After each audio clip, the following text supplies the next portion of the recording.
Chapter 2050. A few black shadows rushed over from Yi Qian's left while shouting loudly. Their movements were too loud, and they became the targets of Zhou Wan and Bai He. The two of them were about 30 meters away from Yi Qian. When they heard the sound, they bent their backs and rushed forward like cheetahs. In the blink of an eye, they had covered several meters. "We are still 20 meters away from you. Qingyao, hide well."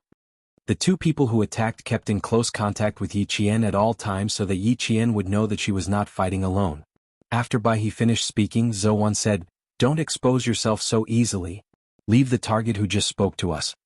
Although the island's terrain was complicated, it was only so big. These people were also familiar with the island's environment. Now that they had locked onto Qingyao's range of movement, if she moved again, her hiding spot would be completely exposed. She would become a live target that would be shot full of holes. Attracting firepower was to ensure the safety of the engineers, but they also needed to ensure their own safety. The only thing that made them feel at ease was that although these people were well trained, they were only at the level of elementary school students. Although they had powerful rifles, their skills were limited. Even if they locked onto Qingyao's approximate range of movement, it would not be easy to find Qingyao. "Understood. You guys be careful." Yi Qian, who was hiding behind a tree, said calmly, "Don't worry. Pay attention to your surroundings. There are many targets that came ashore from the beach. I've taken care of 5 and you guys have taken care of at least 5. There are still targets that have not been taken care of. I suspect that they came ashore on a boat. I plan to capture one of them alive and ask him about the exact location." "You plan to steal the boat?" Bai He heard the movement ahead and hid behind a tree while Zhou Wan stood guard in front of him. The two of them had been moving forward alternately. This way, not only could they ensure the safety of their comrades, but they could also discover the target immediately and quickly engage in battle. "Yes. This way we can all leave the island." Yi Qian gently brushed away a leaf in front of her. After she spoke softly, she shushed her comrades. This was to tell them that she had discovered the situation and could not speak. "She is safe for now. Let's go and take care of the guys in front of us first." The white crane lightly made a hand gesture, and the two people hiding behind it crept towards the direction of the movement. The Snowfield Brigade was familiar with fighting on land, sea, and air. Although the terrain of the island was unfamiliar, the environment was familiar. Soon, the two of them saw a dark shadow flash past behind the leaves, heading towards where Yi Qian was. "You shoot from that side and I'll shoot from here. Give them the illusion that we're lying in ambush all over the island." The white crane stared coldly at the black figure shuttling through the monotonous green. "In this way we can disperse the danger on Qingyao and also attract the target who might still be hiding." Once these people thought that there were many ambushes on the island, they would not dare to approach the Qingyao again. Secondly, they would not dare to open fire at will. This would make it easier for them to meet up with Qingyao. Yi Qian heard their plan. As she watched the black figure move away, Yi Qian whispered, "Be careful." Then she carefully moved forward. She wanted to go around the two hidden targets in front of her. The gunshots coming from the left did not distract her. Judging from the sound of the bullets, it was Zhou Wan and Bai He who fired. The FAMAS was equipped with SS-109 NATO standard ammunition.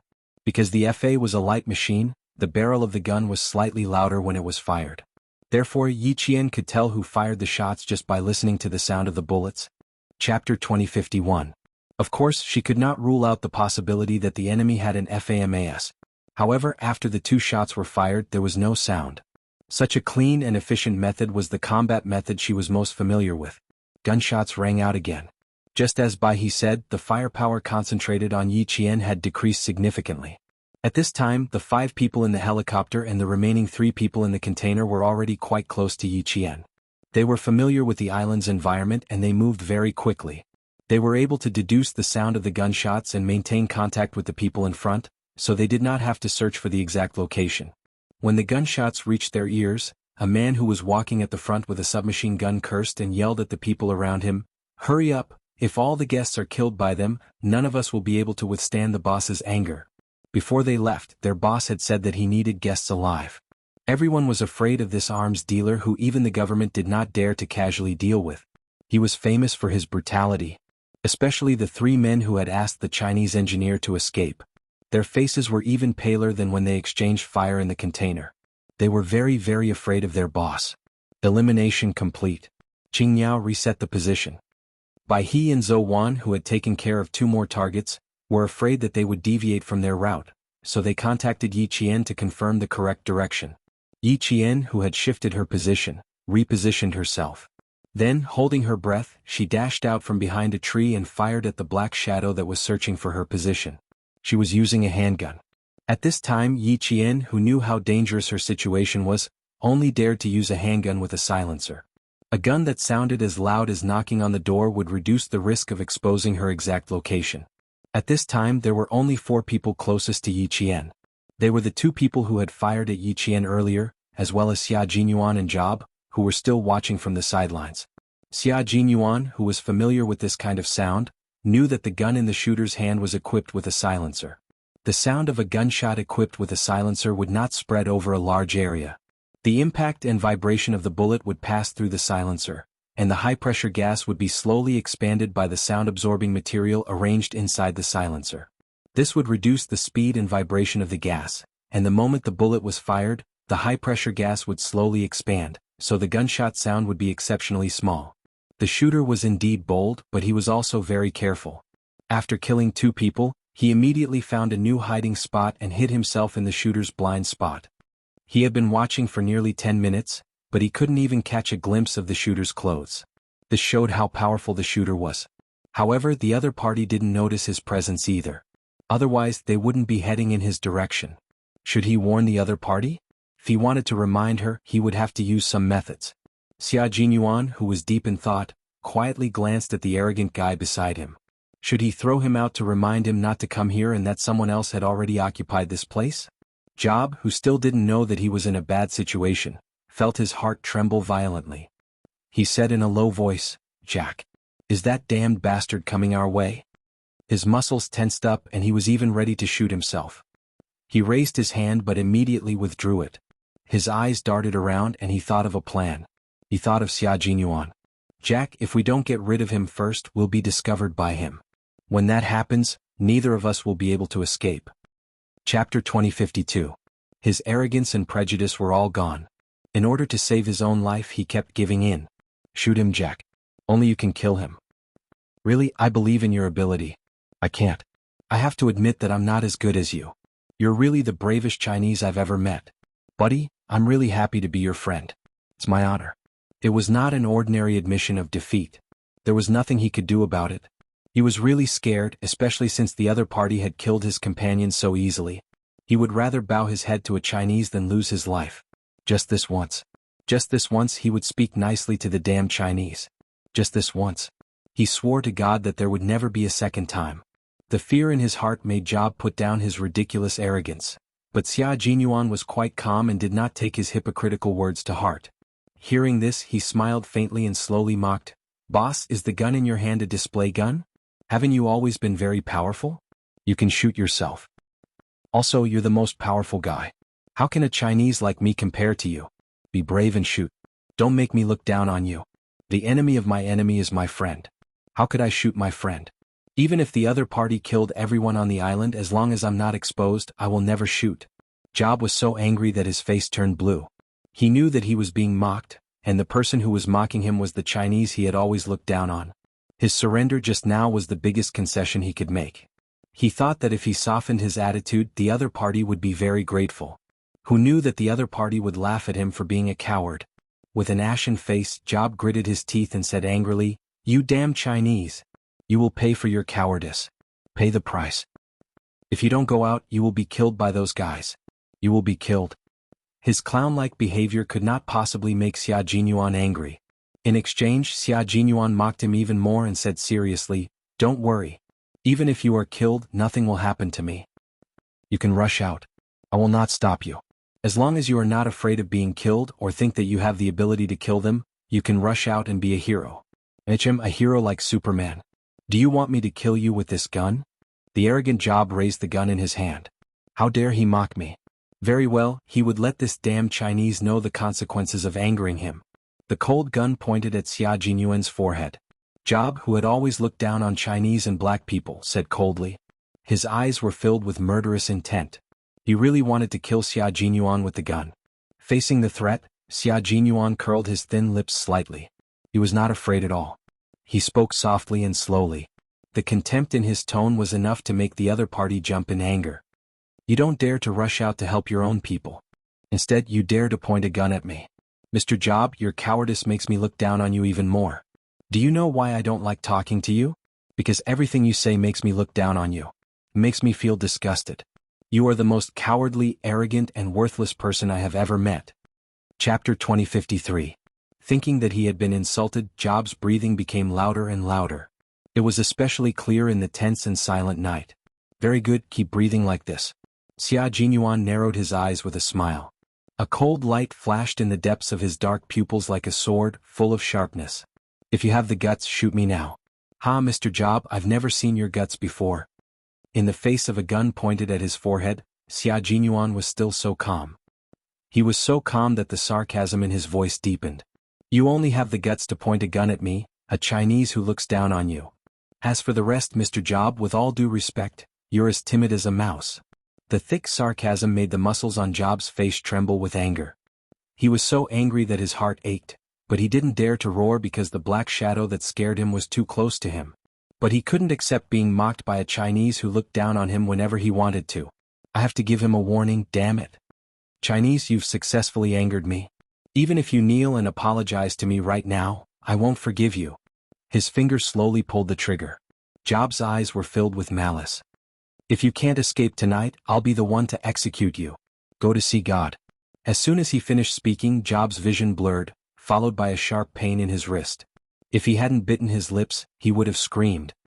Go to see God? Are you sure you have the ability to send me to see God?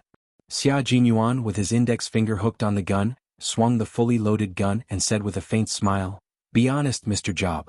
The person who will kill you has already heard your voice. The bone-chilling voice floated softly in the wind, making Job, who could only suck in cold air from the pain in his wrist, shiver violently. A fear that he had never felt before rose from the depths of his heart and rushed uncontrollably to his limbs. Job, who was shivering, met a pair of cold, ferocious eyes. There was a light in his eyes as if something terrifying would come out of the light and swallow him whole. Job was scared. He raised his hands and slowly placed them behind his head. He could only speak with his actions. He was so scared that he did not dare to open his mouth. But he was unwilling to accept it. Even if he was afraid, he was unwilling to accept it. He was not willing to be threatened by a Chinese. Wait, damn it. Yi Qian, who was searching for cover under the dim starlight, did indeed hear a commotion. She heard someone speaking in a low voice, sounding angry as if they were arguing with someone. He didn't continue forward and slowly came to a stop. He couldn't go any further. Someone was lying in ambush. The light in the forest on the island was rather dim. If it weren't for the dim light from the stars in the sky, the entire island would be so dark that one couldn't even see one's own fingers. Yi Qian didn't go any further. He quietly hid between two rocks. This was a shooting blind spot. Even if the target was less than 5 meters away, it was impossible to shoot accurately. The bullet would only hit the thick rock. The sound of heavy breathing could be heard. Yi Qian pursed his lips. Was he the same person?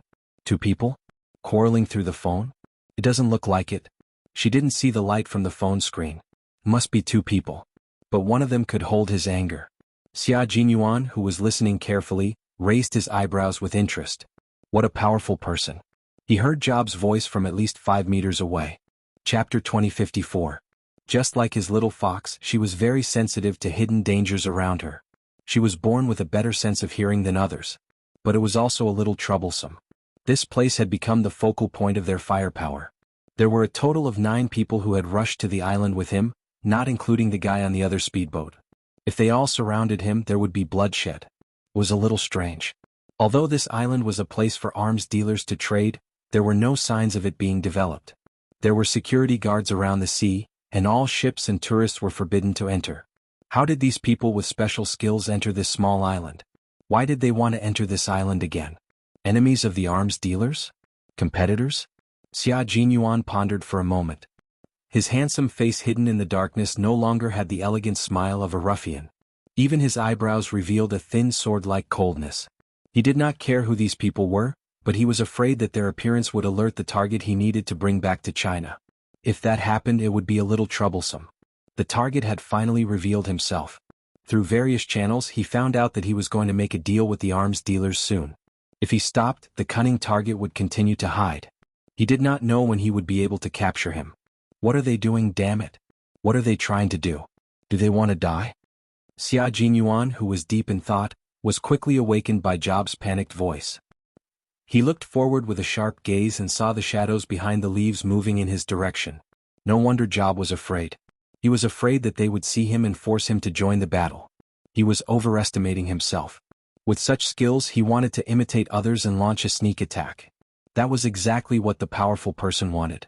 He would wait for the target to come closer and catch them all in one fell swoop.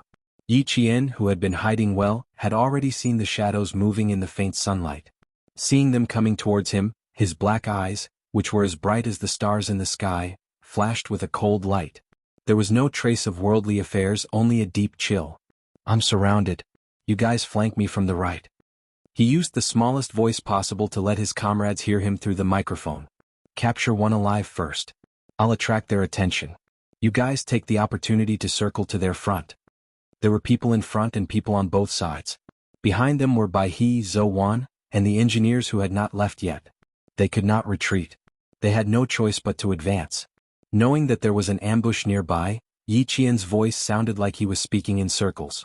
He didn't say anything, but his comrades could hear him clearly through the bone conduction headset. Bai He, who was already close to Yi Qian, softly said, "Okay." The three of them formed an inverted triangle with Yi Qian as the center and Zhou Wan and Bai He as the extension points on the left and right. They would circle to the front of Yi Qian to surround the target and annihilate the enemy. The shadow was getting closer and closer to her. Yi Qian glanced to her left. Earlier, she had heard heavy breathing about 5 meters to her left, which meant that someone was lying in ambush there. But for some reason she did not sense any danger. The other party should have been hiding there for some time, but they didn't show up, nor did they shoot at him. It was as if they were an outsider who didn't want to get into trouble. The cautious Yi Qian didn't sense any danger, but she didn't believe that there was no danger. With cold eyes, she saw through the cracks in the rocks that the shadow was getting closer and closer. She heard Bai He and Zhou Wan's voices. They had successfully circled around. Chapter 2055. Just as the shadows were about to reach a tree, Yi Qian suddenly stood up from behind the rock and shouted, "Move!" She raised her gun and pulled the trigger. After the first gunshot, Yi Qian released the trigger and moved to the side of the rock to finish the second shot. Xia Jinyuan, who had been watching from the side, suddenly heard a short and cold shout. His originally calm and dark eyes were suddenly filled with a storm of emotions. Even if it was just a monotonous voice, he could still recognize the voice. It was Little Fox. It was Little Fox, who had been separated from him for less than a month. She was actually right next to him. At this moment, Major Xia's heart was filled with an indescribable feeling. His lover was right next to him, but he didn't notice her immediately. He was even admiring her skills while watching her fight. Suddenly Job, who had been obediently putting his hands behind his ears, stood up abruptly and slammed into Xia Jinyuan. He said viciously, "Go to hell, you disgusting Chinese." Yi Qian heard the sound. She turned sideways and fired at the direction where the sound came from. The bullet hit the rock with a bang, and sparks instantly appeared. She didn't expect to hit the target. There was a blind spot in front of her. Her shot was just to scare the person away. Xia Jinyuan, who had also found the blind spot, was in case someone fired at him. He kicked Job, who had plotted against him, to the ground. Xia Jinyuan squatted down and stuffed the cold barrel of the gun into Job's open mouth. "You're really an unlucky guy. I wanted to let you live, but you sent yourself to death. Mr. Job, you should go and meet God." Job, who had failed to plot against him, shook his head desperately. He could explain. The terrified Job didn't even have a chance to speak. Suddenly, gunshots rang out. It wasn't a single gunshot, but a high-frequency gunshot. It was very aggressive and very unfriendly. Dense gunshots rang out. The forest, which had only sporadic gunshots a moment ago, suddenly had an increase in firepower. The sound of bullets was like thunder shaking the ground. Job was so scared that his legs twitched violently. He lost control of his bowels. High-frequency gunshots. Someone was coming, and it was coming from the front. Coming from the front? The people who took the helicopter with the arms dealer? Not good. These people were high-ranking mercenaries. They were all armed with high-powered submachine guns. Xia Jinyuan stopped talking nonsense with Job. The moment he pulled the pistol out of Job's mouth, he clasped Job's head with both hands and broke his neck without hesitation as Job screamed in horror. He needed to meet up with Little Fox and his comrades on the island. He needed to help them leave on the speedboat. It turned out that the missing military engineering team had been kidnapped to the island by the arms dealers. No wonder Little Fox and the others were able to sneak over. The special forces of the Snowfield Brigade were like unsheathed swords. There was nothing that could stop them.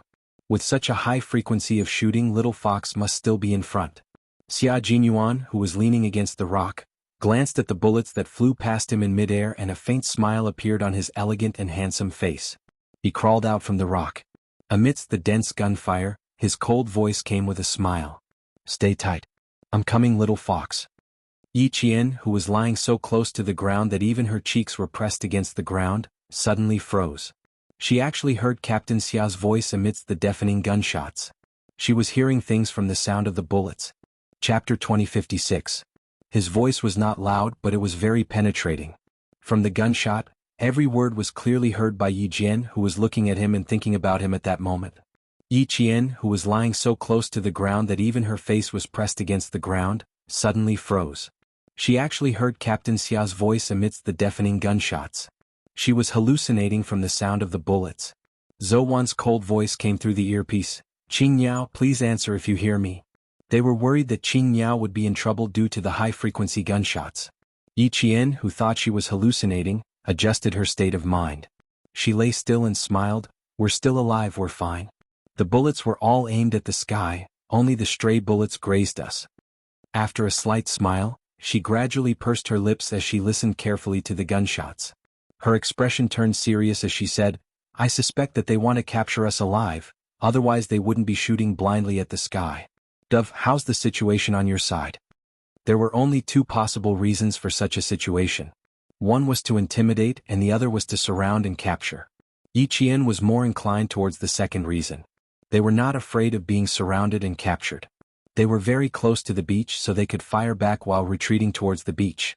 They were mainly worried about Dove and the others, as there were still 6 engineers who had not left. "We're fine." Dove, who had not disturbed Yi Qian and the others and had only listened to Yi Qian's conversation, replied, "Stabilize your firepower, there's no need to fight them head-on. We're now close to the beach. Once Blood Swallow drives the assault boat over, we'll leave immediately." Yi Qian heard this and calmed down a lot. As long as they sent the engineering team back, everything would be easy to solve. The 2 assault boats they drove from Scenic Island were too noisy, so they did not drive directly to the beach where it was convenient to get ashore. Instead, they approached the highest cliff of the island, and the 10 of them dived to get ashore. According to the plan, after the rescue was successful, the team members would swim back to the cliff, drive the assault boat over, and leave with the engineering team. Now that Yi Qian, Bai He, and Zhou Wan were too far away, if they let Dove and the others drive the boat over to rescue them, the engineers would lose a layer of protection. If anything happened, they would be in danger. That was why Yi Qian suggested that the 3 of them seize the ship. They would seize the ship and leave from here. That way they wouldn't have to distract Pigeon and the others anymore. They just needed to protect the engineer as he left. Yi Qian's timely answer reassured all his comrades. Zhou Wan, who was unable to get up due to the high-frequency shooting, covered her arm that had been grazed by a stray bullet and said in a low voice, "It's good that you're all right. The enemy's firepower is too strong. If they continue to suppress us, we might really be captured alive." No matter how large the bullet capacity of a submachine gun is, it can't be used like a machine gun. Even if they take turns to fire, there will still be times when they need to change the magazine in between. Yi Qian, who had not yet cut off his communication with the pigeons, looked at a crooked tree. A cold light flashed in his dark eyes as he locked onto a certain spot. He said softly, 30 rounds? You have to change the magazine after 30 rounds. Baihe, Zhou Wan, cover for me. I'll go to the sniping position and kill one first. At this time he would kill as many as he could. Killing one of them was equivalent to having one less submachine gun to fire at. In the inverted triangle battle just now, Baihe, Zhou Wan, and the others were too close to the group of people who had used high-frequency shooting to intimidate them, so it was not convenient for them to move quickly. Only Yi Qian, who was slightly further away, could do so.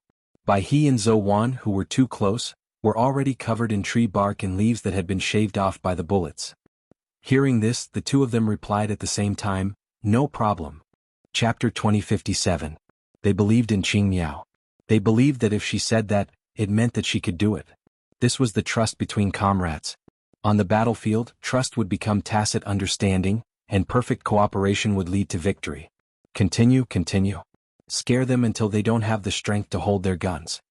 Behind the uneven rocks, there was a metallic coldness emanating from the dark muzzle of the gun.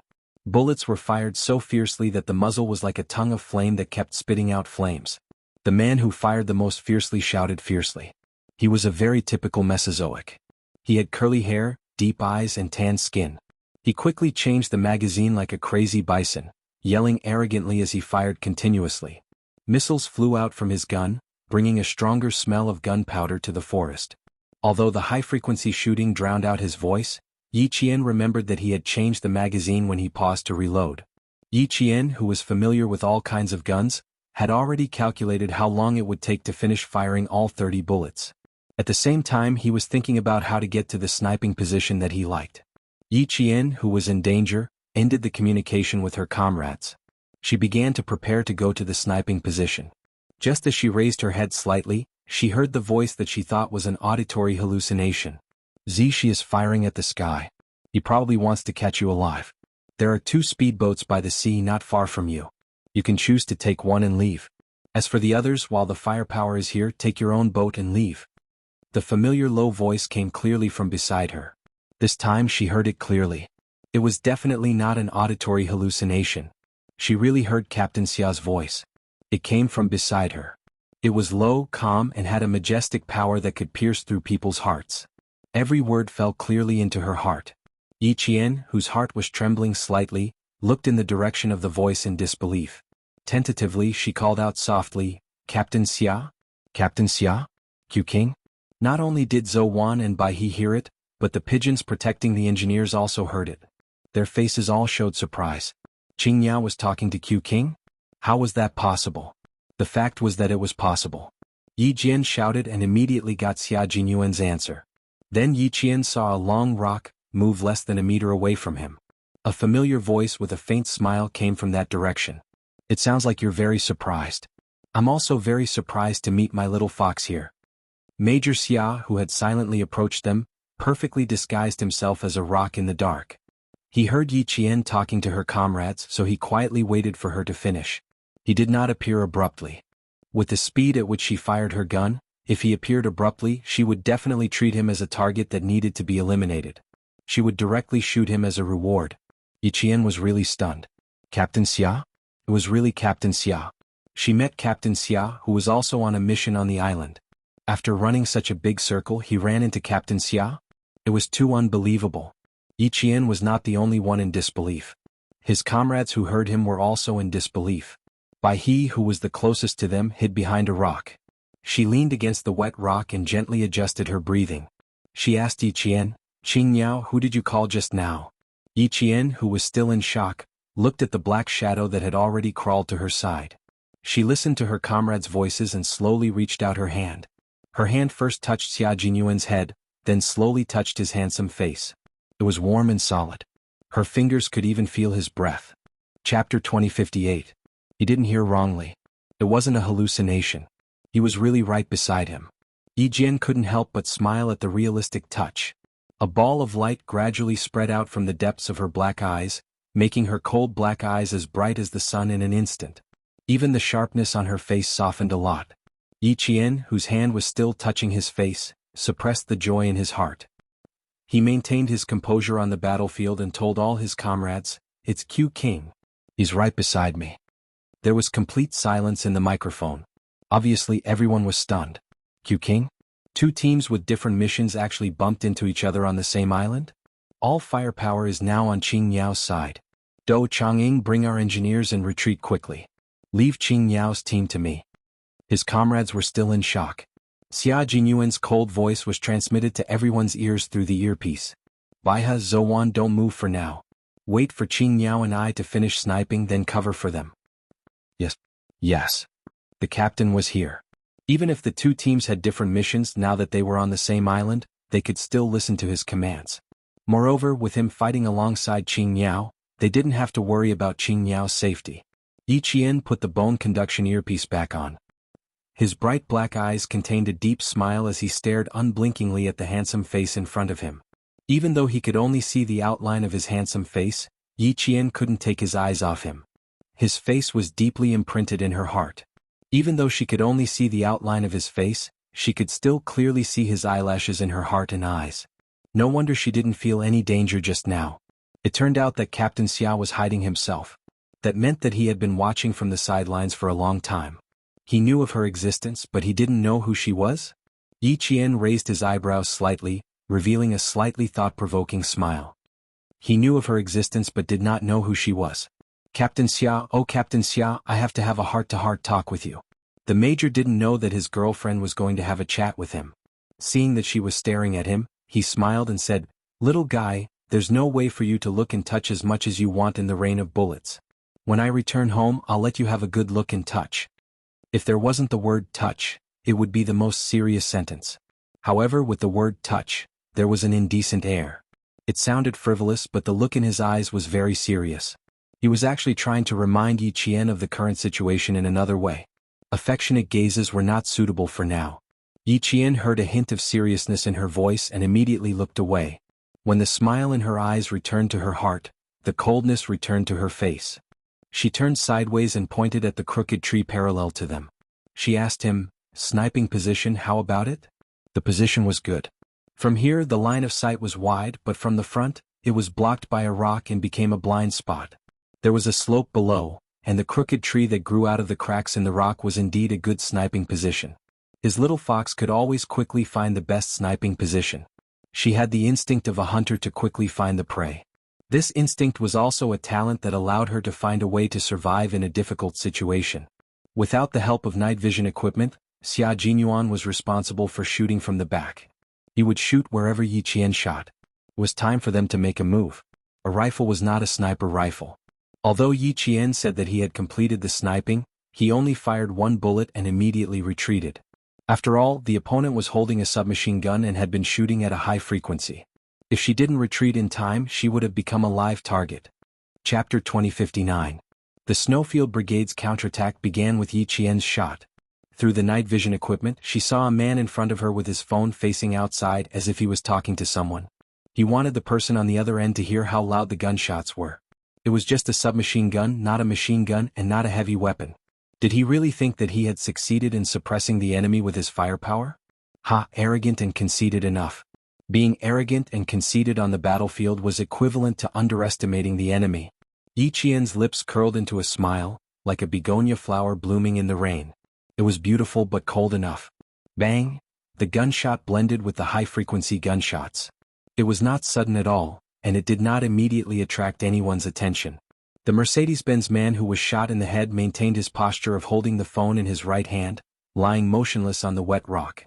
Red and white liquid slowly flowed out of the hole in his head into his dark eyes, and then slowly flowed all over his face, completely covering the conceit on his face.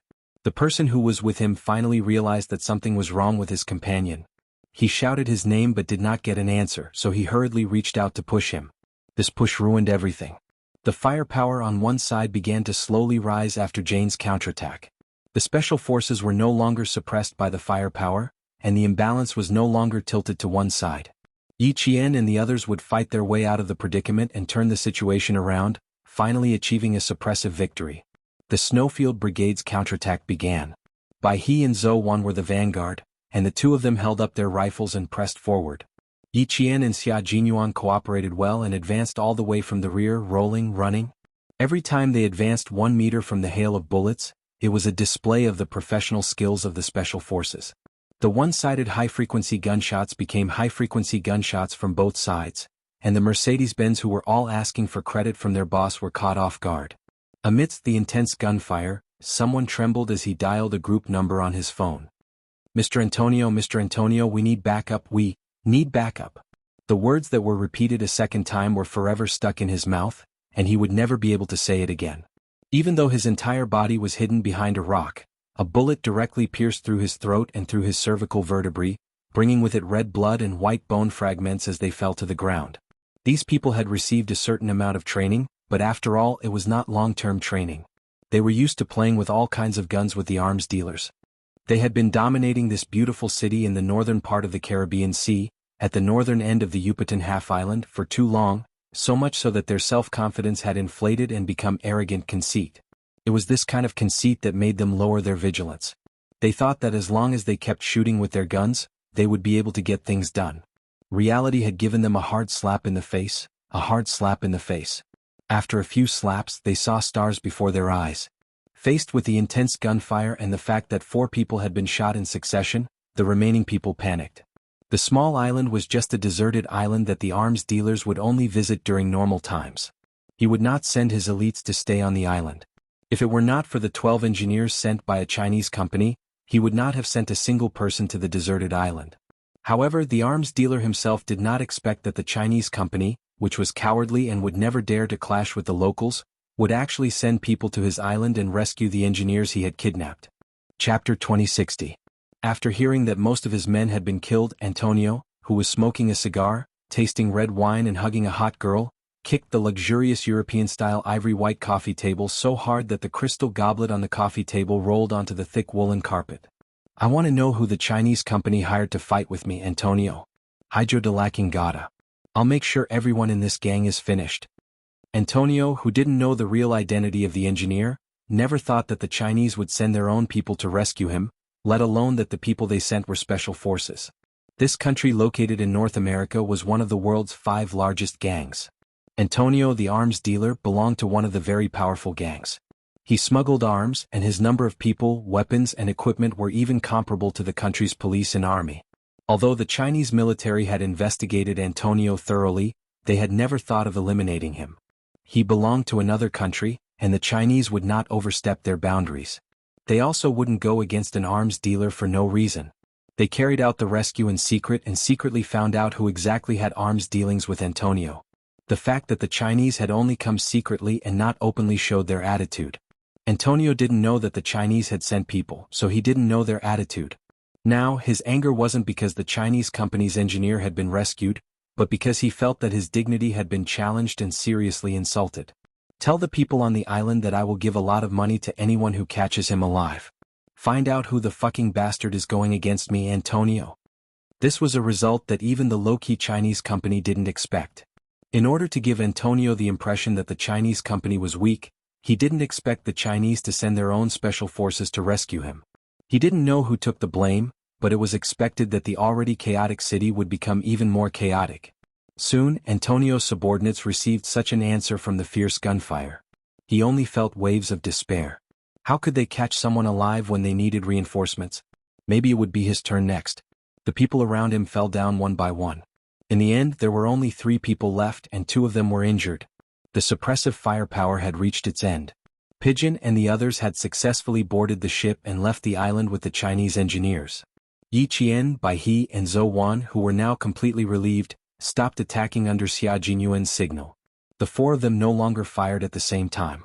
Instead, they fired individually, keeping the bullets flying in the air was enough. "The 3 of you go to the beach and leave as soon as possible. Leave the rest alive." Xia Jinyuan took Yi Qian's bone conduction headset and said in a low voice, "Get the embassy to arrange for everyone to leave tonight, including the engineering team.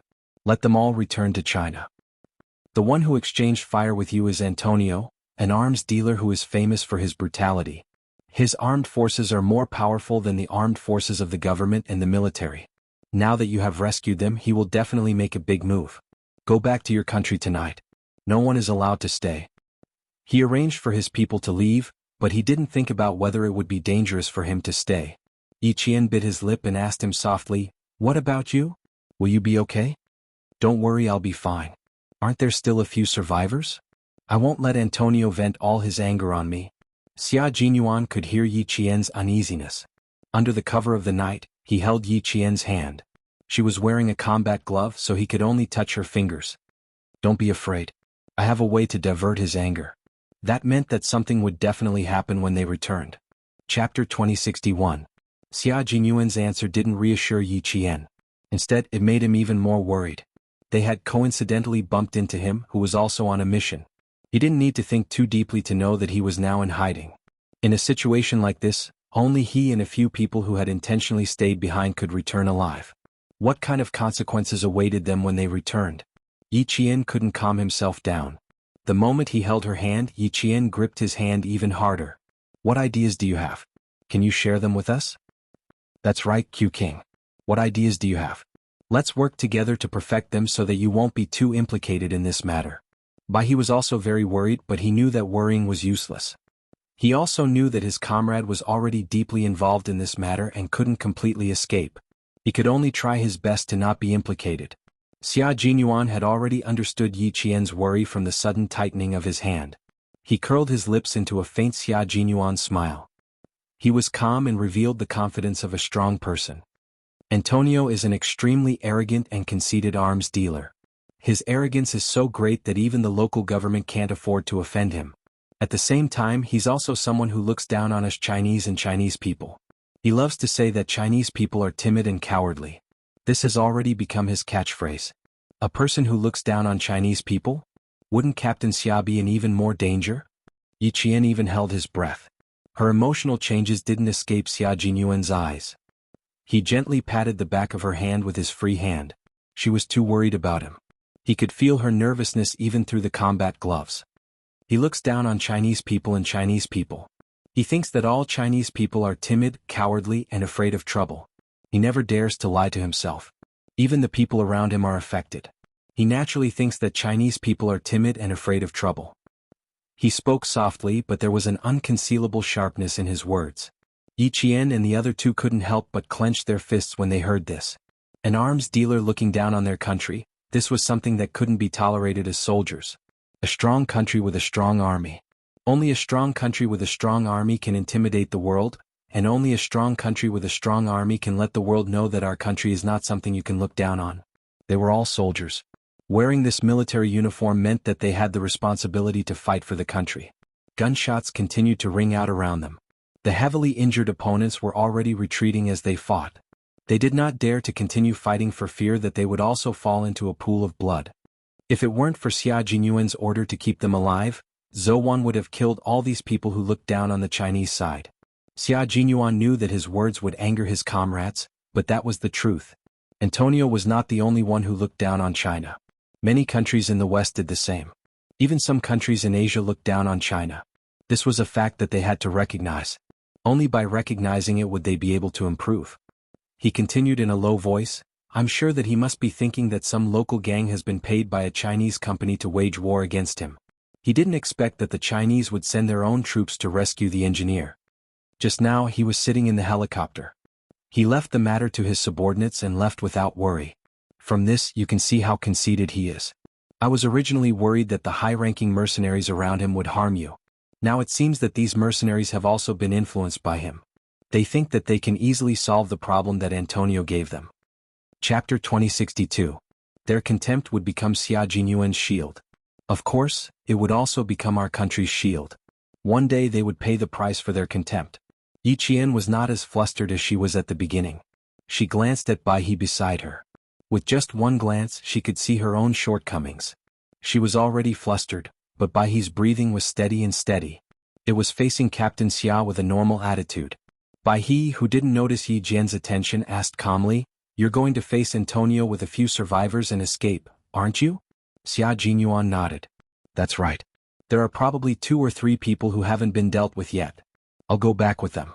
As a Chinese person who is looked down upon by him, I'll tell him who got to his private island and took away the Chinese company's engineers. He won't suspect that it was actually the Chinese side who sent the soldiers. As long as you return to the country as soon as possible, nothing will happen. Yi Qian understood his plan. He was going to use Antonio's contempt for the Chinese and his belief that the Chinese would not dare to lie to him. He was going to make use of this to get himself out of trouble. In addition, the mercenaries who had also underestimated the enemy would definitely speak the same way as Captain Xia in order not to be punished by Antonio. This would make Antonio believe Captain Xia's words even more. But how was it possible for him to escape unscathed? But he didn't say much, so she wouldn't get anything out of him even if she asked. All her comrades knew that Captain Xia would definitely not be safe when he returned. They all knew this, but she also knew it herself. This was the ordeal that any special forces soldier would go through. Everyone was the same. There was nothing special about it. How to protect oneself in the enemy's camp depended on one's own ability. And this outstanding soldier in front of her was not worried about his own safety. On the contrary, when he mentioned Antonio's contempt for the Chinese and the Chinese, his deep voice was full of sharpness. A dignified country was looked down upon by a criminal, and its citizens were looked down upon by a criminal. This kind of contempt meant nothing to a Chinese soldier who shouldered the glory and responsibility of the motherland. What Xia Jinyuan wanted to do was to protect the glory of the motherland and let this arms dealer see the majesty of a great country. Of course, he was not stupid enough to take the initiative to run to the arms dealer and tell him what the majesty of a great country was. The Chinese side had always been modest. One day they would tell those arrogant people who looked down on the Chinese side that a great country had risen. And as a soldier, Xia Jinyuan would use his strength and life to protect the dignity of the motherland. This was Xia Jinyuan, a soldier of the Chinese side. He also represented thousands of soldiers of the Chinese side. Hearing his determination, Yi Qian Xia Jinyuan, she gently placed her right and slowly said, "We're all waiting for your safe return. Please come back safe, of course." As long as he could come back, he was Xia Jinyuan. Being injured, being injured, it was being. A glory that was not shameful but rather glorious. "Don't worry, we'll all come back safe and sound." Xia Jinyuan's hands overlapped Yi Qian's hands, and then clenched them tightly. He looked at the two male soldiers coldly and said in a deep voice, "Baihe Zouwan, you two protect Qingyao well. Do you understand?" "Yes." "Yes." Two sonorous and powerful voices answered, telling their captains that they would definitely protect their comrades well. Chapter 2063. Xia Jinyuan nodded, and a smile appeared on his handsome face. He believed that his comrade would protect Qingyao well. "Remember, go back home tonight after leaving the island." There were only sporadic gunshots in the exchange of fire. Xia Jinyuan, who had finished his instructions, let go of Yi Jian's hand. Under the faint starlight, his dark eyes, which were as deep as the sea, gazed tenderly at his lover who had unexpectedly appeared in front of him. He gazed at her affectionately. "Qingyao, give me your pistol." Yi Qian's expression softened because of his gaze. She immediately looked at him warily. She subconsciously felt that it was not a good thing for him to ask her for her pistol. But he glanced at the wary Yi Qian, took out a pistol from his combat vest and handed it to him. "Use mine." They had been comrades for many years, and he already understood why Xia Jinyuan needed a pistol. "No, Qingyao's is fine." Xia Jinyuan refused.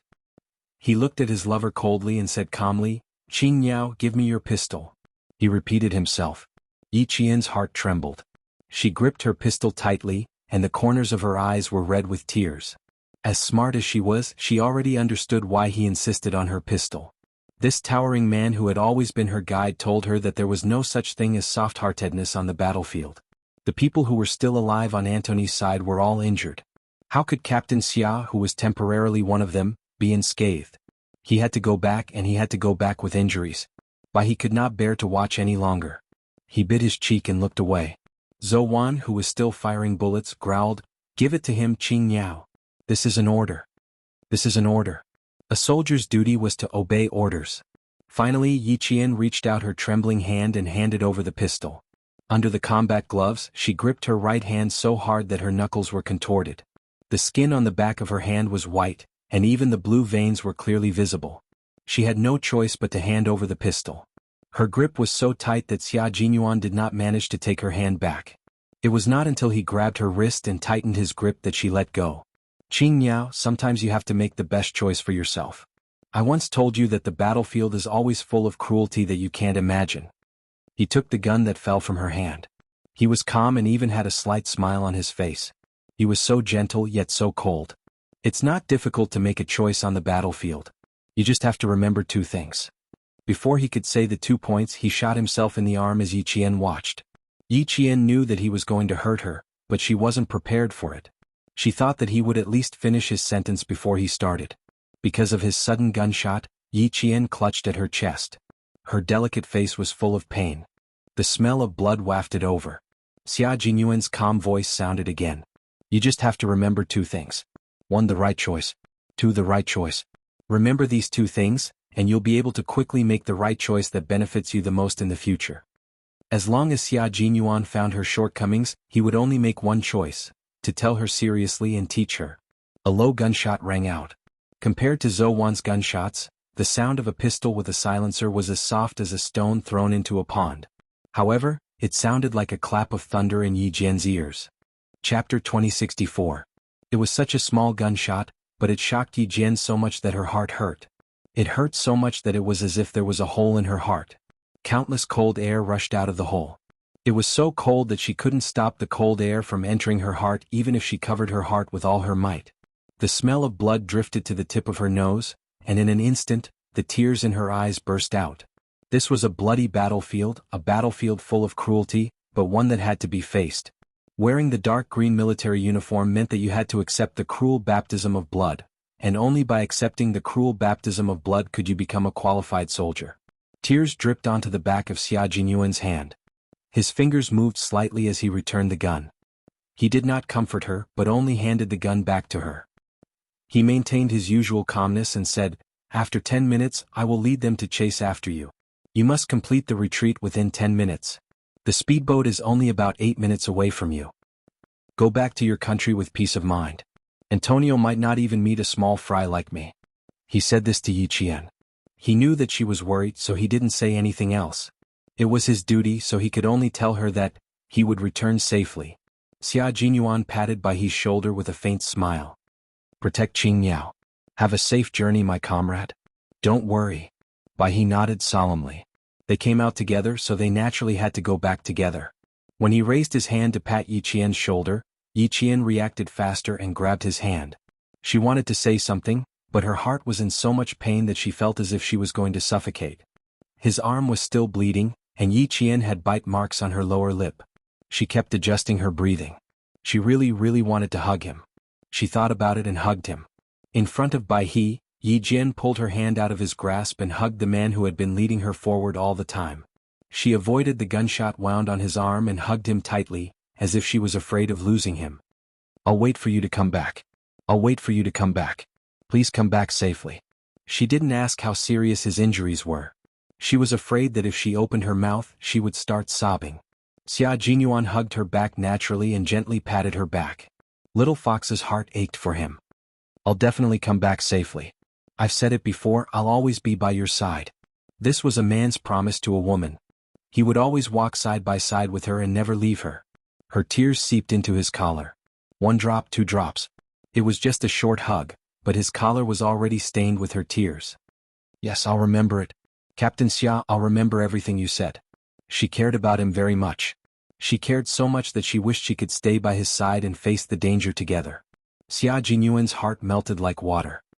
He closed his eyes, tilted his head, and lightly and quickly kissed her ear. "Remember, if I go back on my word, you can punish me however you want. Good girl, let go.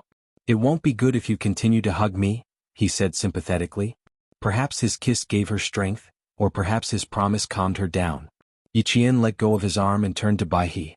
"Zhou Wan has already shot the 4th magazine. It'll be too late if we don't leave now."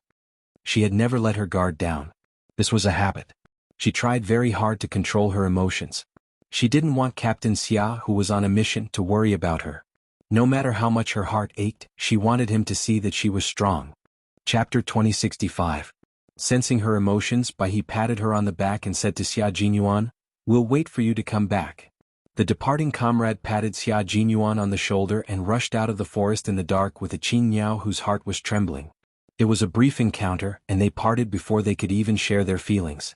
Xia Jinyuan waited until he could no longer see Yi Qian's figure before he gently touched the back of her hand that was dripping with her tears. His fingers were wet with cold tears and he pursed his lips tightly. The tears were cold, but they still burned his skin. "Little fox, this is war. You have no way out and have to face its cruelty. You have no other choice." Wiping away the tears on the back of his hand, Xia Jinyuan began his own operation. He had to meet up with Antonio's subordinates first.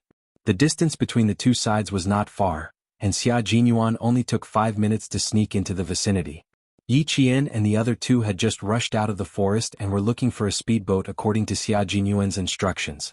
They tried their best to arrive within 6 minutes of an 8-minute journey. On the other side, Xia Jinyuan seriously told the 2 injured mercenaries and a local, "If we don't chase after them, Antonio will be even angrier. At the very least, we have to know who jumped into Antonio's territory to do such a thing. You all know how fierce Antonio's temper is. If we don't know anything, what will be waiting for us?" Of course, it was the last thing they wanted to face. The 2 mercenaries gritted their teeth and accepted Xia Jinyuan's suggestion. However, the local was so scared that he refused to go with them, trembling all over. Xia Jinyuan glanced at him. The famous arms dealer, Antonio, although his equipment and subordinates were all very powerful, there were still a few cowards among them. Xia Jinyuan was used to seeing these tyrannical people, so he couldn't get used to the sudden cowardice. When Yi Qian and the others saw the speedboat, Xia Jinyuan and 2 other mercenaries rushed out of the trees and onto the beach. The speedboat started, and the noise alerted the mercenaries who were looking for it. One of them shouted, "Damn it, they took our speedboat." The speedboat was steered by the white crane, and after a beautiful turn, it rushed into the sea. Yi Qian turned her head to look at the sea. She could vaguely make out someone running from the beach. She gripped the railing tightly and pursed her lips into a straight line. Q King is an all-round soldier king. His overall skills, stamina and quality are much stronger than us Snowfield Brigade veterans. Back then, when he was parachuted into the Snowfield Brigade to become the captain, we were all unconvinced. He was still a young Q King. However, in less than 3 months all of us were convinced. We were completely convinced. Seeing that Qing Miao was still worried about Q King, Zhou Wan told her some things about Q King in the Snowfield Brigade.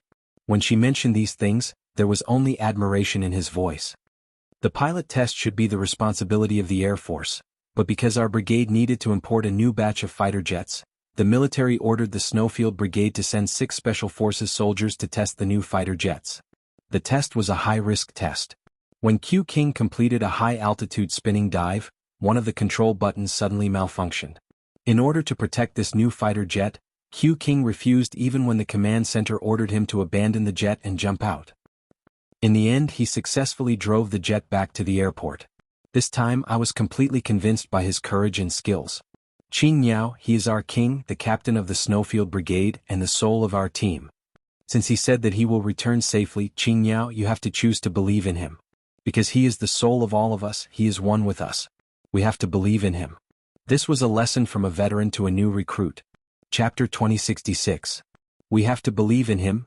Yi Qian looked at the small island that was getting further and further away from her. She retracted her gaze and softly told Zhou Wan, I know we have to believe in him. I just feel sorry for him. He wasn't a god. He also needed someone to dote on him. She felt sorry for him because he had to face so many difficulties. She felt sorry for him because he had to be at the forefront of everything he did. He wanted to protect her, but she also wanted to protect him. Zhou Wan heard something strange, but she didn't know what it was. Qing Miao felt sorry for Q King? Why did it sound so strange? For a moment, Zhou Wan didn't know what to say. However, he knew that Qing Miao wasn't at ease. She was still worried about Q King facing the arms dealer alone. From the small island to the port, Zhou Wan kept talking about Xia Jinyuan's time in the army and his missions. Every incident was like a brush with death. Every incident made Yi Qian's heart palpitate. Q King used his ability to tell us that other than him, no one else in the Snowfield Brigade is qualified to be the leader. He is the leader. Every word he says is an order to us. We have no choice but to obey. It's useless to feel sorry for him. You can't stay behind to accompany Q King. It's useless to worry. You can't reach out to help him. However, Q King isn't fighting alone. J5 and the others aren't at the base. Maybe they're on a mission with Q King. He had already said this. If Qing Miao still couldn't feel at ease, then there was nothing he could do. Even though he didn't know if J5 and the others were really on a mission with Q King, he could only say this to comfort Qing Miao. He, who was driving the speedboat, saw that Zhou Wan was at a loss for words and Qing Miao still didn't feel at ease. He frowned and said in a deep voice, Qing Miao, we're also on a mission. Before we bring the engineers back, our mission will continue. You can't be distracted by Q King's appearance, understand? You have your mission and Q King has his mission. Completing our missions perfectly is the greatest consolation for each other. His words made Yi Qian's heart skip a beat. Yes, she had not protected the engineers back to their country. Her mission had always been there. He had made a very serious mistake. He had been swayed by his personal feelings. When Yi Qian realized this, her face turned pale. How could she neglect her mission because of her personal feelings? Captain Xia had once told her very clearly that they were no longer lovers on the battlefield, but comrades in arms. Personal feelings must not affect the entire battle situation. How could she forget his teachings? How could she let him down? I'm sorry, I was wrong. Yi Qian was willing to admit her mistake. She was now a soldier on a mission, not Captain Xia's girlfriend. She could not be swayed by personal feelings. If she failed the mission because of personal feelings, not only would Captain Xia look down on her, but she would also look down on herself. In exchange for her apology, Bai He and Zhou Wan gave her a forgiving smile. You didn't do anything wrong. This is the first time you've encountered something like this. Anyone would feel bad. It's normal. You feel sorry for Q King, but we also feel sorry for Q King. It's just that as veterans we know how to hide our emotions. We know that as soldiers we should act like soldiers. The White Crane comforted Yi Jian in this way. Every word it said was sincere and not perfunctory. Chapter 2067. Yi Qian was a female soldier who was personally taught by a world-class sniper and a first-class sergeant major. Once she realized her mistake, she quickly corrected it and no longer let it affect her. She was a soldier who was on a mission. At this moment, personal feelings had to take a back seat. Nothing was more important than her mission. This was the responsibility a soldier should have. It was also the responsibility a soldier must have. The three of them departed from the island nearly 2 hours later than Dove and the others.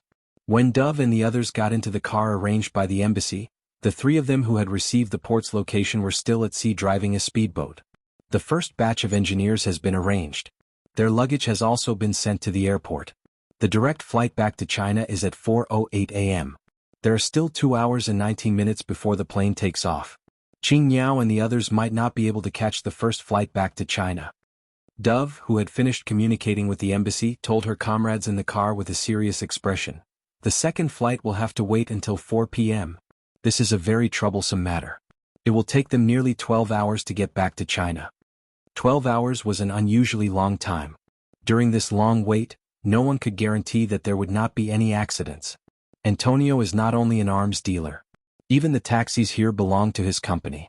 His influence is everywhere in the city. I'm just afraid that something will happen. After Dove finished speaking, the car was so quiet that one could hear a pin drop.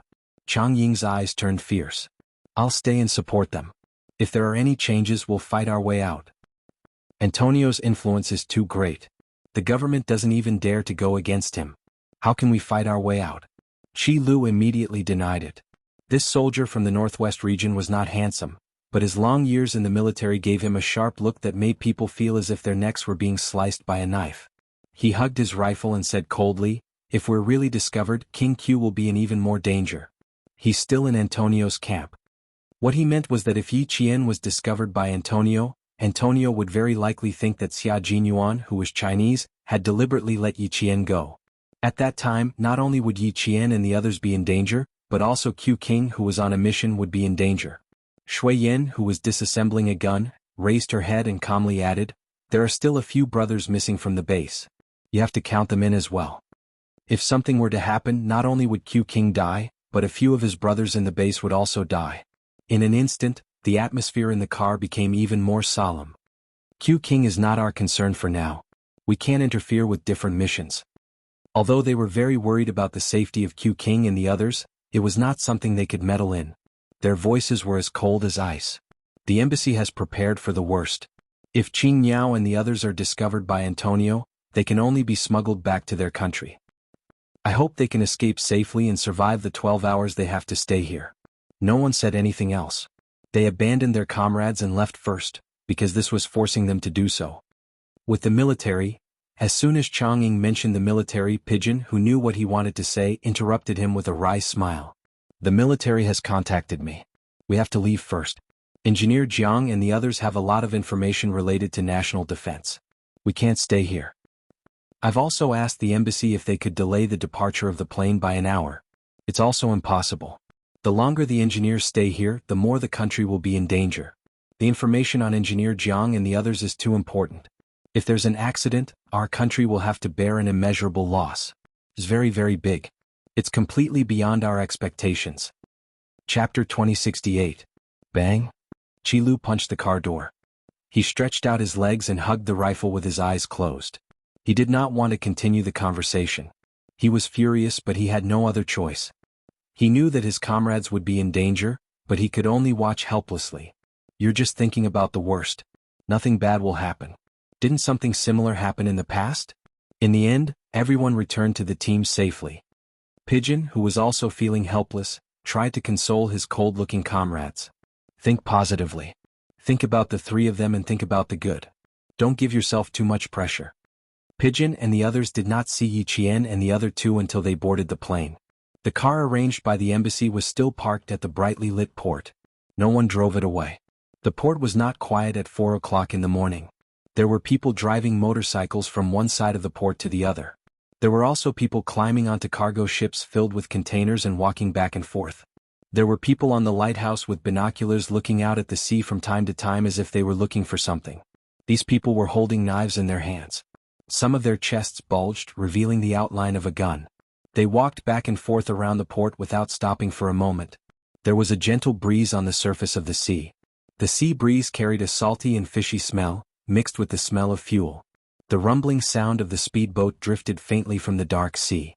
It gradually got closer and closer until the figure of the driver could be seen clearly from the port. They did not dock at the port. After making a 180-degree turn, they sailed back into the sea. There was not only one speedboat on the sea. There were 10 speedboats. They circled the area and moved forward, then moved closer. From time to time, the people on the speedboats would shout at the top of their lungs. They were all looking for a speedboat as well as the people on the speedboat. Expand, expand. Expand the search area. It's too dark. I can't see anything at all. What the hell? Where did they go? As the speedboats dispersed, some curses could be heard faintly. In less than 5 minutes, the people on one of the speedboats shouted to their companions. Suddenly, all the speedboats turned into arrows and rushed over. 3 figures dove under a ship. After a while, someone jumped out of the water as if he was standing and grabbed a rope that was used to release a lifeboat. Soon, before the strong light from the ship swept over, the figure grabbed the rope tightly with both hands. He was as agile as a monkey climbing a tree. His feet kicked the hull of the ship and in a short while he climbed onto the deck. Someone walked over with a light on the deck. Yi Jian's eyes darkened as she suddenly lowered her body and hid under the lifeboat.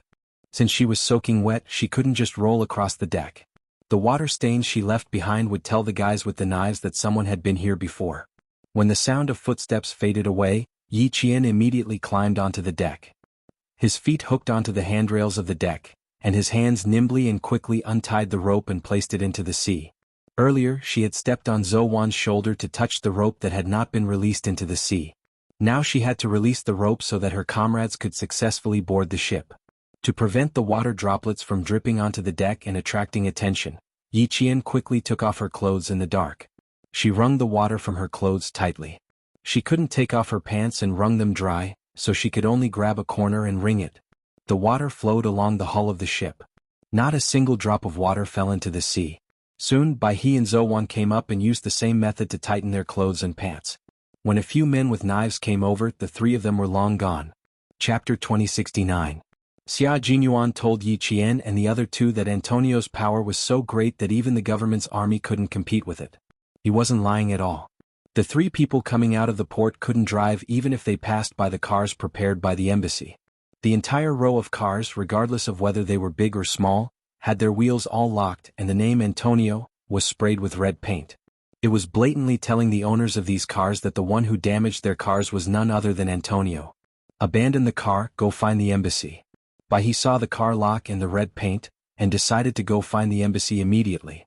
According to the agreement, a comrade in the car would pick them up and go to the airport together.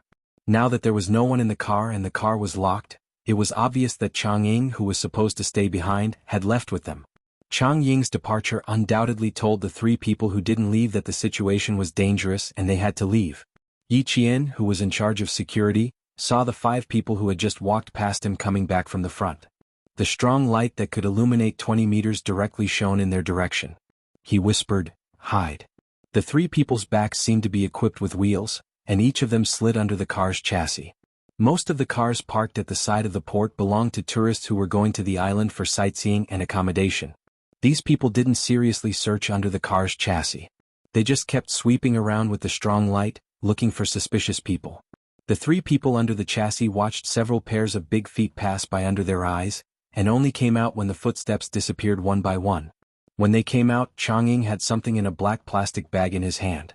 The 3 people who didn't have time to open it didn't stay at the port any longer. They took advantage of the light gray sky to leave silently. The embassy is well prepared. Zhou Wan took out a passport from the black plastic bag and waved it. It saves us half the trouble. The passports that the 3 of them forged before boarding the plane were still on their bodies except for the photos. The entire passport was torn apart and sunk into the sea together with their rifles and equipment.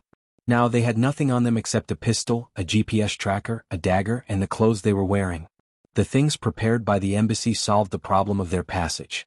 The bus card, cash, mobile phone, passport, and immigration card were enough for the three of them to cross half of the city and head to the airport. At dawn, the faint golden light broke through the clouds and illuminated the city where sin and beauty coexisted. The cars on the street kept honking as they passed through the narrow streets and arrived at the place they needed to go. Yi Qian, who had already changed his clothes, learned a little about the city he was in with the help of the convenience store clerk. Then he came out of the convenience store with breakfast for the three of them, chicken rolls and warm milk. Zhou Wan and Bai He were waiting for her by the roadside. One of them was wearing a black short-sleeved t-shirt, while the other was wearing a white short-sleeved t-shirt. At this moment, the two of them, who were dressed casually, did not have the sharpness of a soldier. They were no different from tourists on the streets. They were holding a map and were gesturing, as if they were discussing how to proceed from here. Little Yi is out. Zhou Wan, who seemed to be focusing all her attention on the map, smiled and waved at Yi Qian. Bai He, who was wearing a white short-sleeved shirt, looked at Yi Qian with a smile and whispered to Zhou Wan, "I have good taste, don't you think Xiao Yi looks good in this?" "Not bad." Zhou Wan nodded. She was indeed beautiful. She was refreshing like a girl who came walking on the waves early in the morning. Her eyes were pure and innocent, and her smile was like a flower. She was so beautiful that just looking at her made one feel happy. Chapter 2070.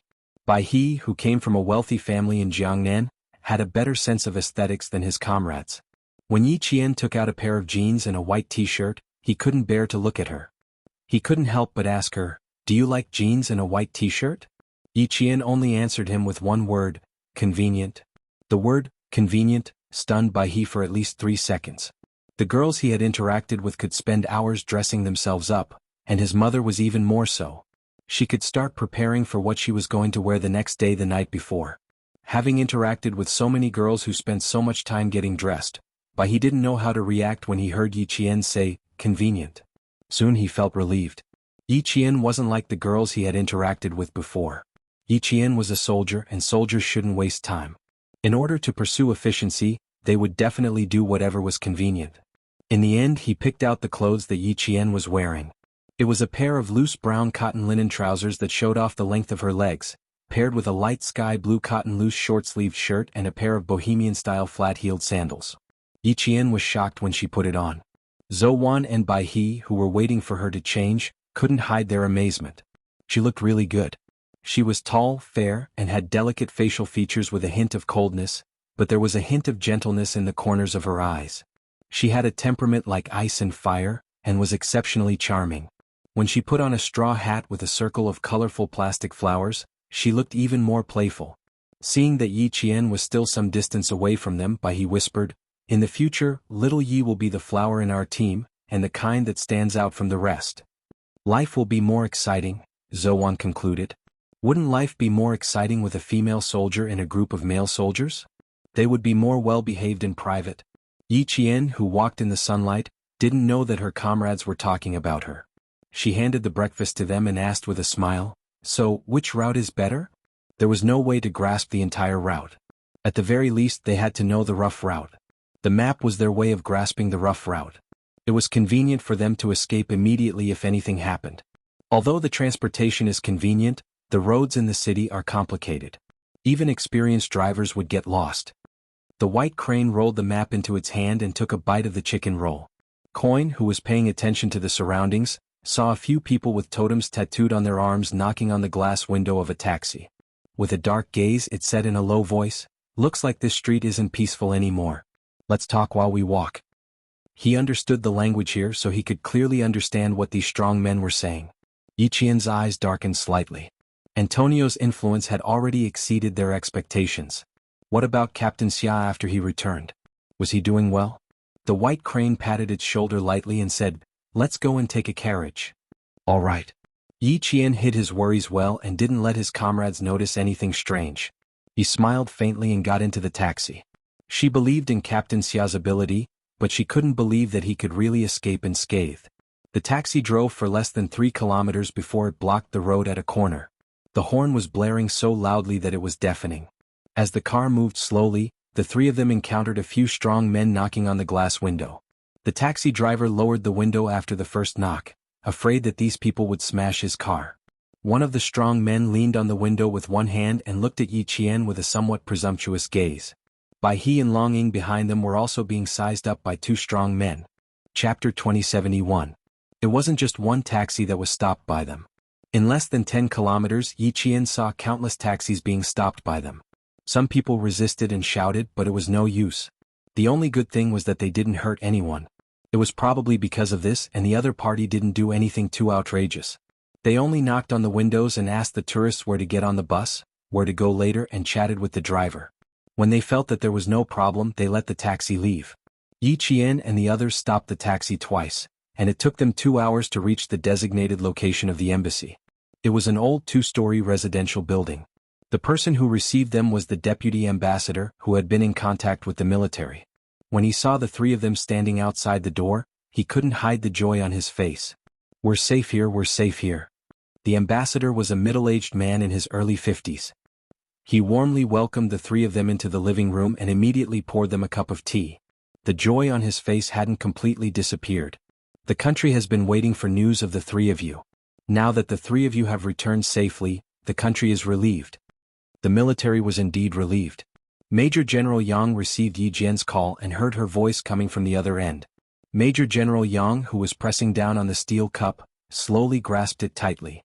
The heavy stone in his heart was finally put down. "From now on, listen to the embassy's arrangements. Don't act on your own. Wait for the 4 p.m. flight to fly back to China. Also, don't worry about Q King. We have our own people working with him. You can rest assured." Since this was the first time Yi Qian knew that the members of the Snowfield Brigade had to infiltrate the enemy's camp to complete their mission, the Major General couldn't help but explain. If it were anyone else, they wouldn't have said a word. Yi Qian felt guilty when she saw that even the Major General was comforting her. She pursed her lips and said softly, "I know you don't have to worry about me. He has his mission and I have mine. We're all working hard for our respective missions. We'll meet again when we return to China." "That's right." Her words made the Major General smile involuntarily. Qing Yao's ability to accept things was very strong, and her self-control was also very strong. At that time when she said she wanted to leave, she did not hesitate at all. From this, it could be seen that she knew her responsibility very well. A soldier who knew his responsibilities would not let his country down. As for Xia Jinyuan, he was afraid that there would be some trouble. After hanging up the phone, the Major General's face turned serious. He was going to suffer some physical injuries. For a soldier, flesh wounds were common even during training. He just had to grit his teeth and bear with it. Before he left the country, Xia Jinyuan knew what kind of criminal he would be facing.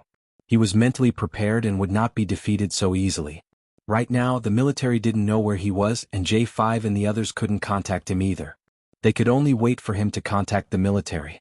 As for when to contact the J5, with Xia Jinyuan's ability, he would send out the news within 3 days. All-round Soldier King was not a title that could be easily given. When Yi Qian found out about Xia Jinyuan, she was accompanying Principal Chen to the hospital for a checkup. Although Principal Chen had been discharged, his body was still injured and had to undergo monthly checkups for half a year. Yi Qian, who was sitting outside waiting for Principal Chen to finish his checkup, saw the familiar number. When she pressed the answer button, she had already taken 2 deep breaths. Chapter 2072.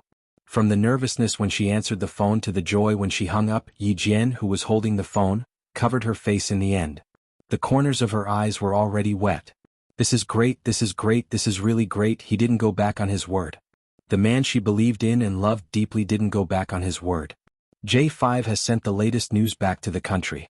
Q King is currently safe and has successfully approached Antonio. This is beneficial for the completion of the mission.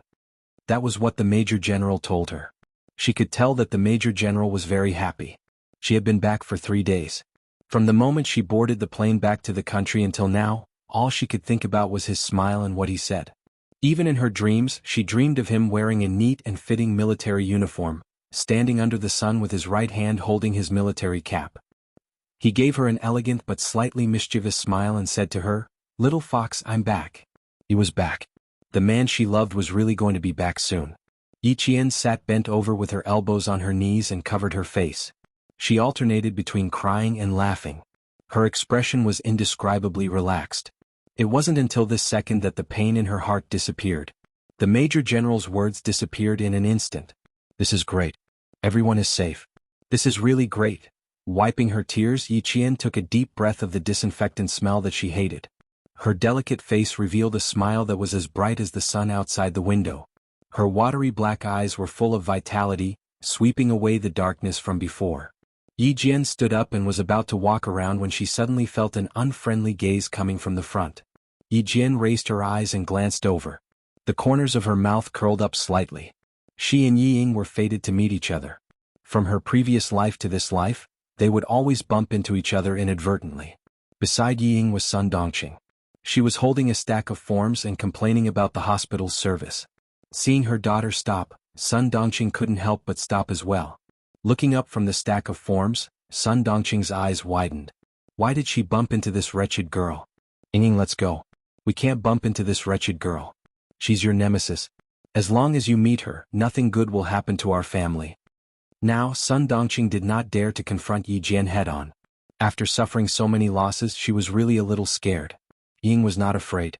She smiled and said, "Mom, our family is not a place where a little military school student like her can do whatever she wants. With Dad around, she's nothing." The last sentence was said through gritted teeth.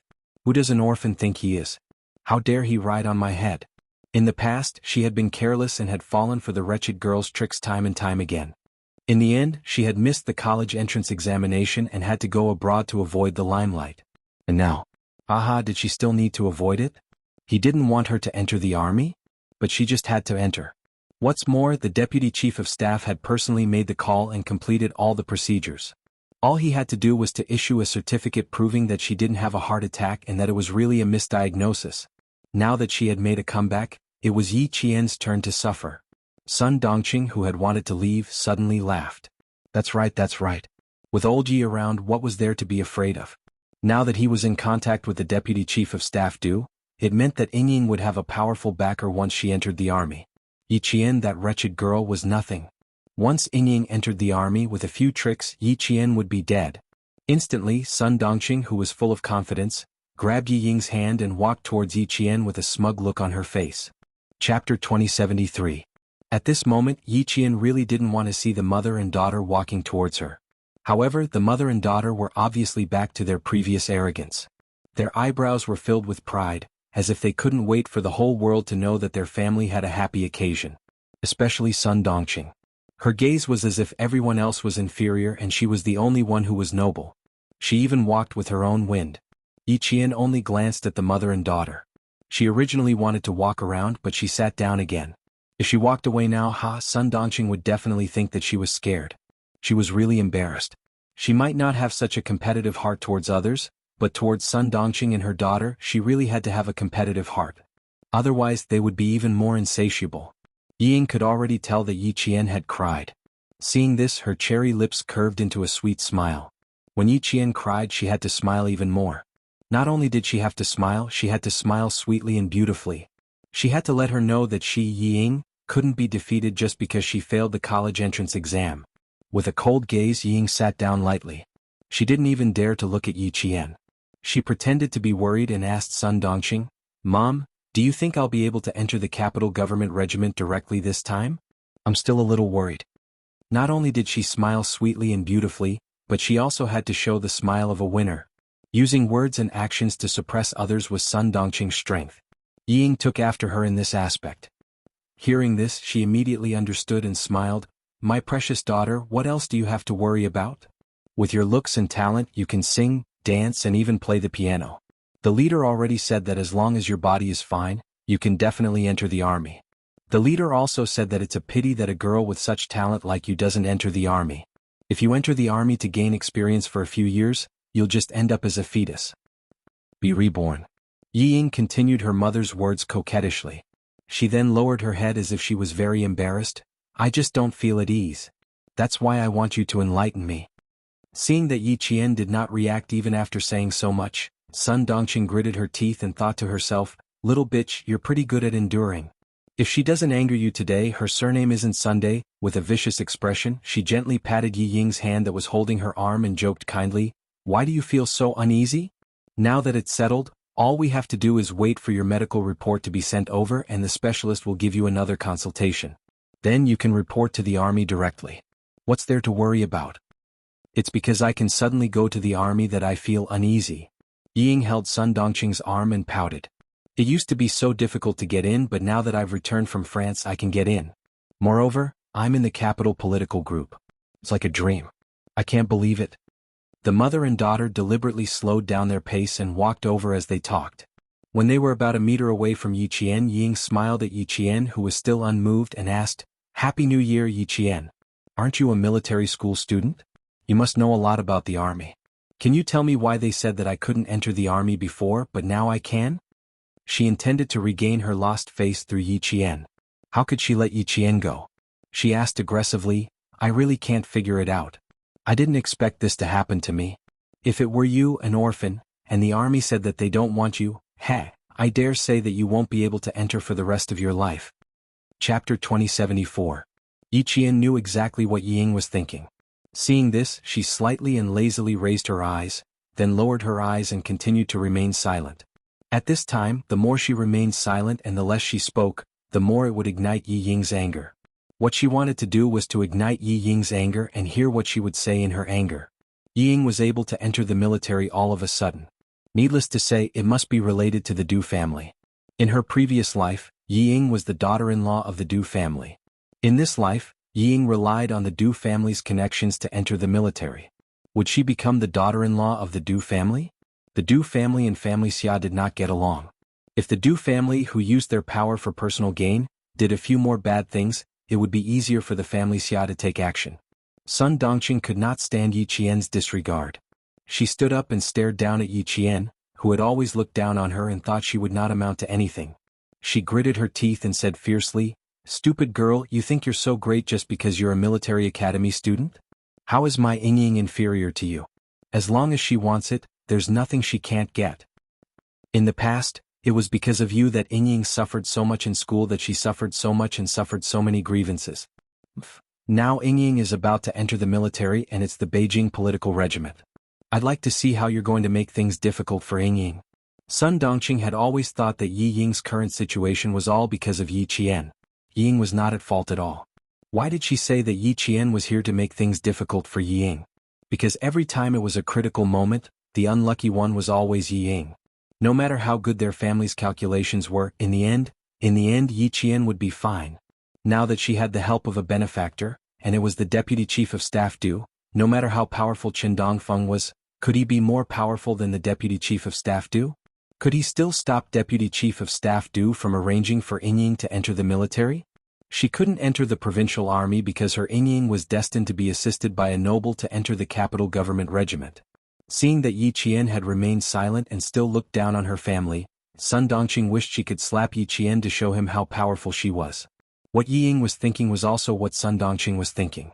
Seeing Yi Qian's indifferent expression, as if it was no big deal for her to enter the capital's political group, Ying, whose heart was filled with resentment, no longer had the smug smile on her face.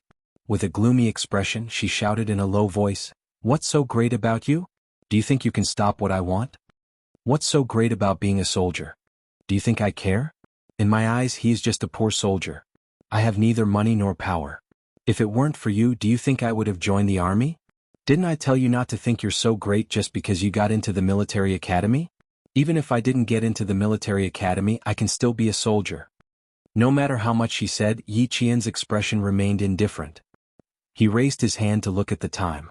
It had been 10 minutes since Uncle Qin went in for a checkup. The mother and daughter had been talking for so long, but Yi Jifan still hadn't come out. The corners of Yi Qian's mouth couldn't help but curl up slightly. Without Yi Jifan around, Sun Dongqing and Ying were nothing to be afraid of. Finally Yi Qian, who had been sitting quietly, moved. The moment she moved, the mother and daughter's faces lit up. They thought she had stimulated Yi Qian. "Ying, what does your joining the army have to do with me? Is it worth it for you to come all the way to the hospital to report to me?" Yi Qian put her hands into the pockets of her cotton-padded jacket. Her slender fingers pressed a few keys as she said, "There's really no need for that.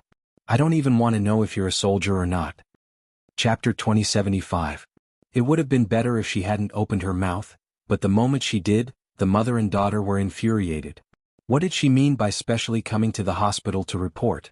Who did she think she was? Yi Ying's face had turned green from anger because of Yi Qian's few words. However, Yi Qian didn't stop there. Since she had spoken, she naturally had to record what she wanted to record. Since you hate soldiers so much and say that we soldiers are poor, why did you choose a poor soldier who you despise for me? You really don't have to make things difficult for yourself for me, and don't make things difficult for others, understand? Yi Qian kept saying that Yi Ying joined the military because of her. Yi Ying's face had turned from green to black. She gritted her teeth and said angrily, Yi Qian, you really think highly of yourself. Who do you think you are that I have to trouble myself to specially tell you? Report to you? I despise poor soldiers, so naturally I despise poor soldiers like you. Why would I need to report to you? What a joke. She was so angry, so angry. She made it sound as if she was afraid of her and needed to eagerly come to the hospital to ask her if she agreed to enlist. Yi Qian, who had been recording with his phone, saw that she was extremely rude. Her eyes darkened as she stared sharply at Yi Ying. Who do you think you are that you dare to come to me to show off?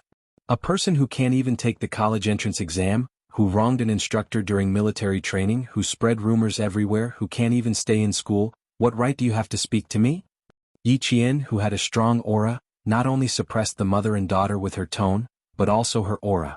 After she finished speaking, the mother and daughter, who were arrogant just a moment ago, were now trembling with anger. Wretched girl, what did you say? I dare you to say it again.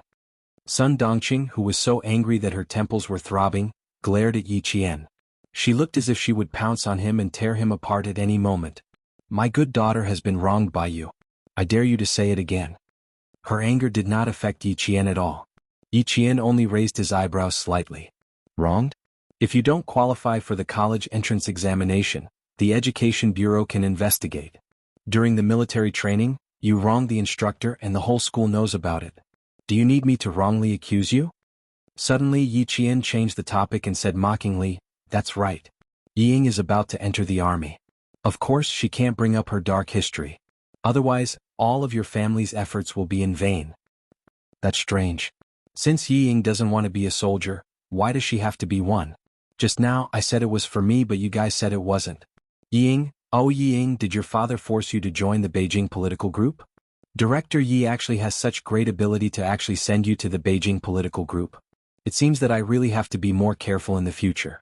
With such ability, no wonder you and your mother are so proud. Hearing this, Sun Dongqing laughed. She was laughing because of Yi Qian's last words. Wretched girl, you think you can stand out just because you got into the military academy? You're just an orphan with no parents. Even if you get into the military academy, you're destined to be a basic officer.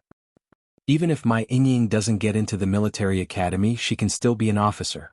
She'll get higher and higher. And no matter how hard you work, it'll be useless. As long as my Ying and your deputy do in the army. Before Sun Dongqing could finish speaking, Yi Qian was very alert and interrupted her. She said coldly to Yi Qian, as long as you're still in the army, I won't let you off. Chapter 2076. Even though Yi Ying interrupted Sun Dongqing in time, Yi Qian had already recorded what she wanted to record. She really was the deputy chief of staff Du. In her previous life, Yi Ying did not join the army, but she successfully married into the Du family. In this life she joined the army so she could probably marry into the Du family. But Yi Jian stared at Yi Ying for a while with a vicious glint in her eyes. Then she chuckled. This chuckle made Yi Ying feel a little flustered, especially when the look in Yi Jian's eyes was like a sharpened knife. It brushed past Yi Ying's scalp, causing her to feel a chill in her heart. Before she could calm down, she heard Yi Qian slowly say to her, Yi Ying, even if you enter the capital government regiment, you'll only be a small artistic soldier. Even if you have the chance to become an officer, I belong to the field forces. Can a mere artistic soldier like you extend your reach into the field forces? If you dare to extend your reach into the field forces, do you think my leader will let you do whatever you want? Yi Ying, what do you think the army is? Is it a place where you can abuse your power? His voice was majestic, powerful, and powerful. Every word was like a clap of thunder, making Sun Dongqing panic. She turned her head to ask Yi Ying, is what she said true? Could it be that even the deputy chief of staff Du can't do it? Yi Ying was also shocked by Yi Qian. She was in a daze for a short while, and Sun Dongqing had already said the person who shouldn't have come out of her mouth. Yi Ying was so shocked that she was like a cat whose tail had been stepped on. She exploded and said sternly, Mom, I'm going in for a checkup. Come with me. Screwed up again, screwed up again. Dad repeatedly told her not to let anyone know who sent her into the army, but Mom couldn't hold back and said the Deputy Chief of Staff do. Luckily, she didn't say anything else and only mentioned the Deputy Chief of Staff do. So what if the brat heard?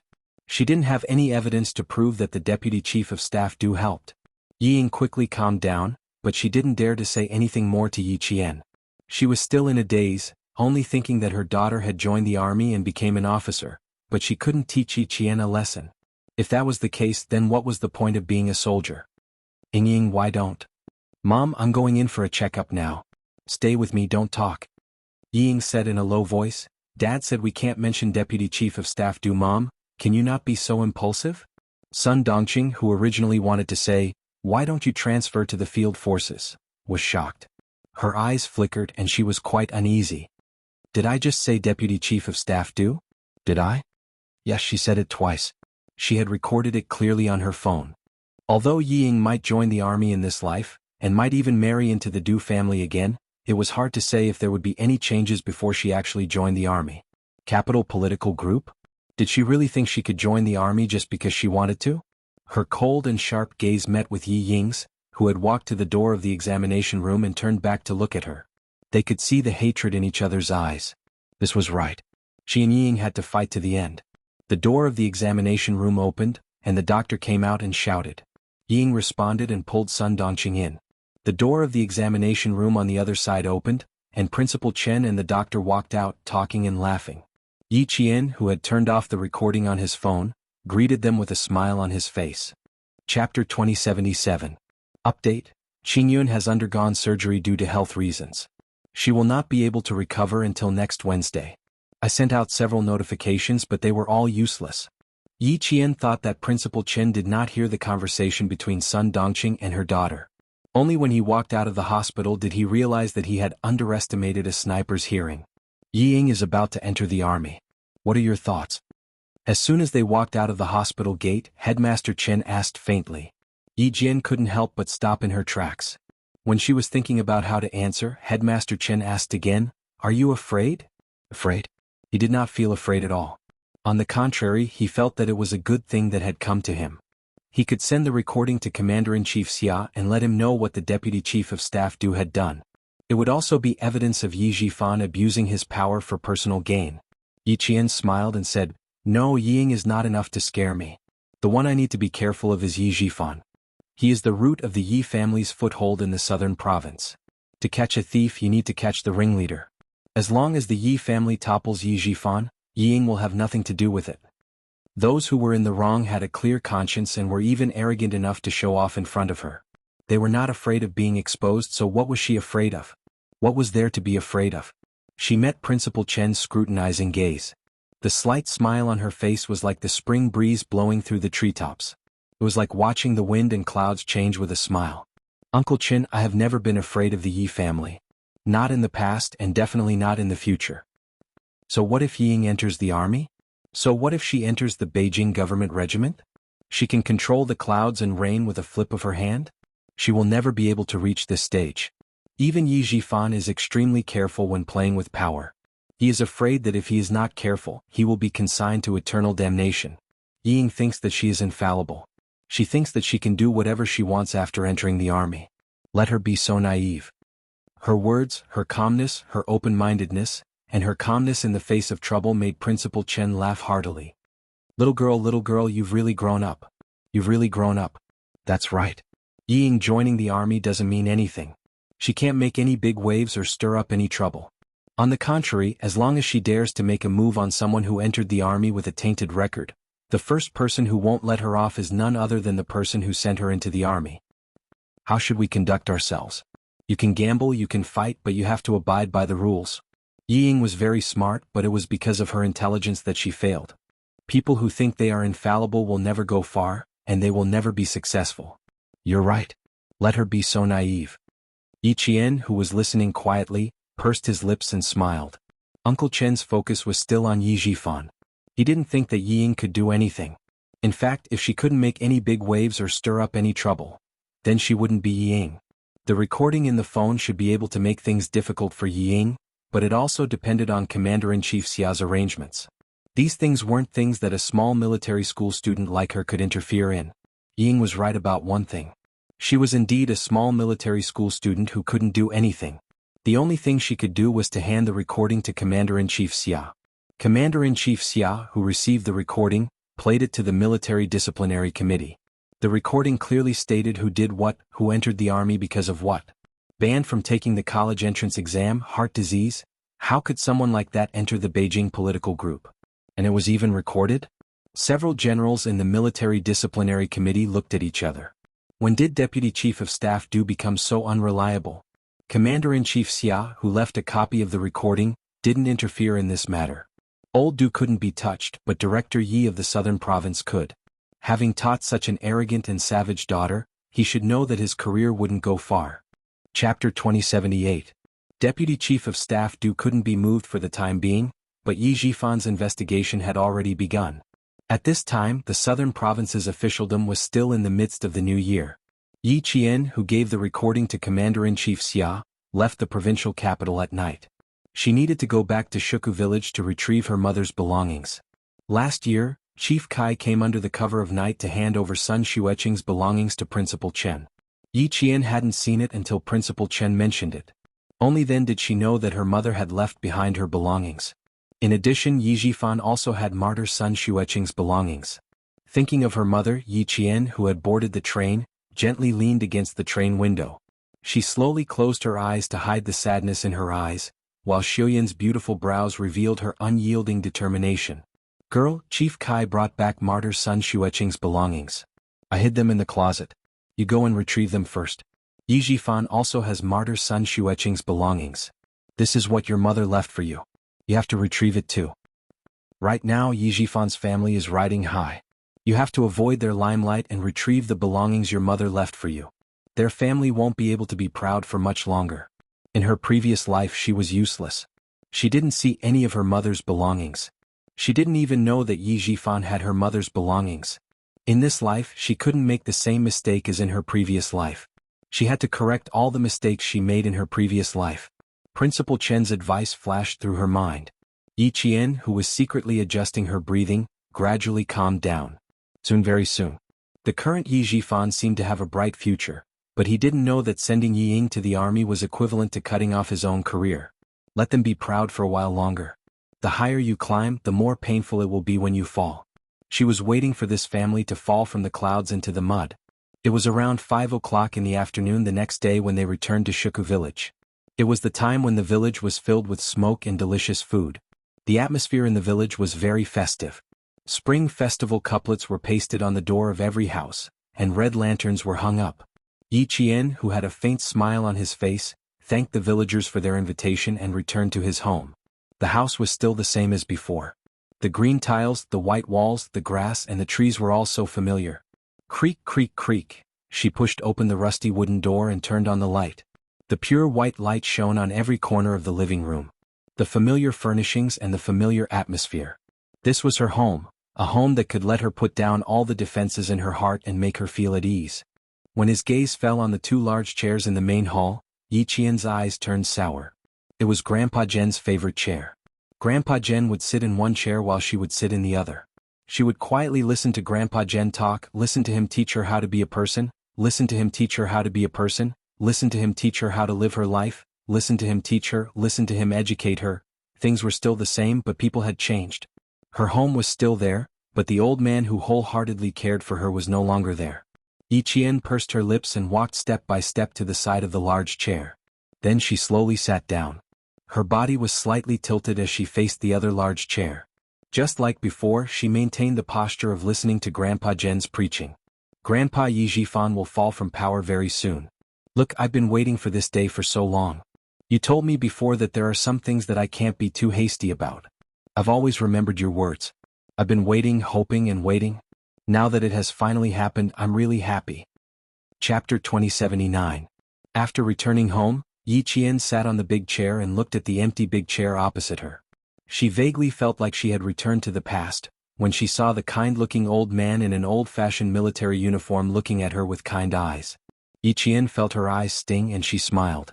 After returning home, she removed the outer layer that was the toughest and most resistant to wind and rain. The smile that lingered on the corner of her mouth was so soft. "Grandpa, are you okay?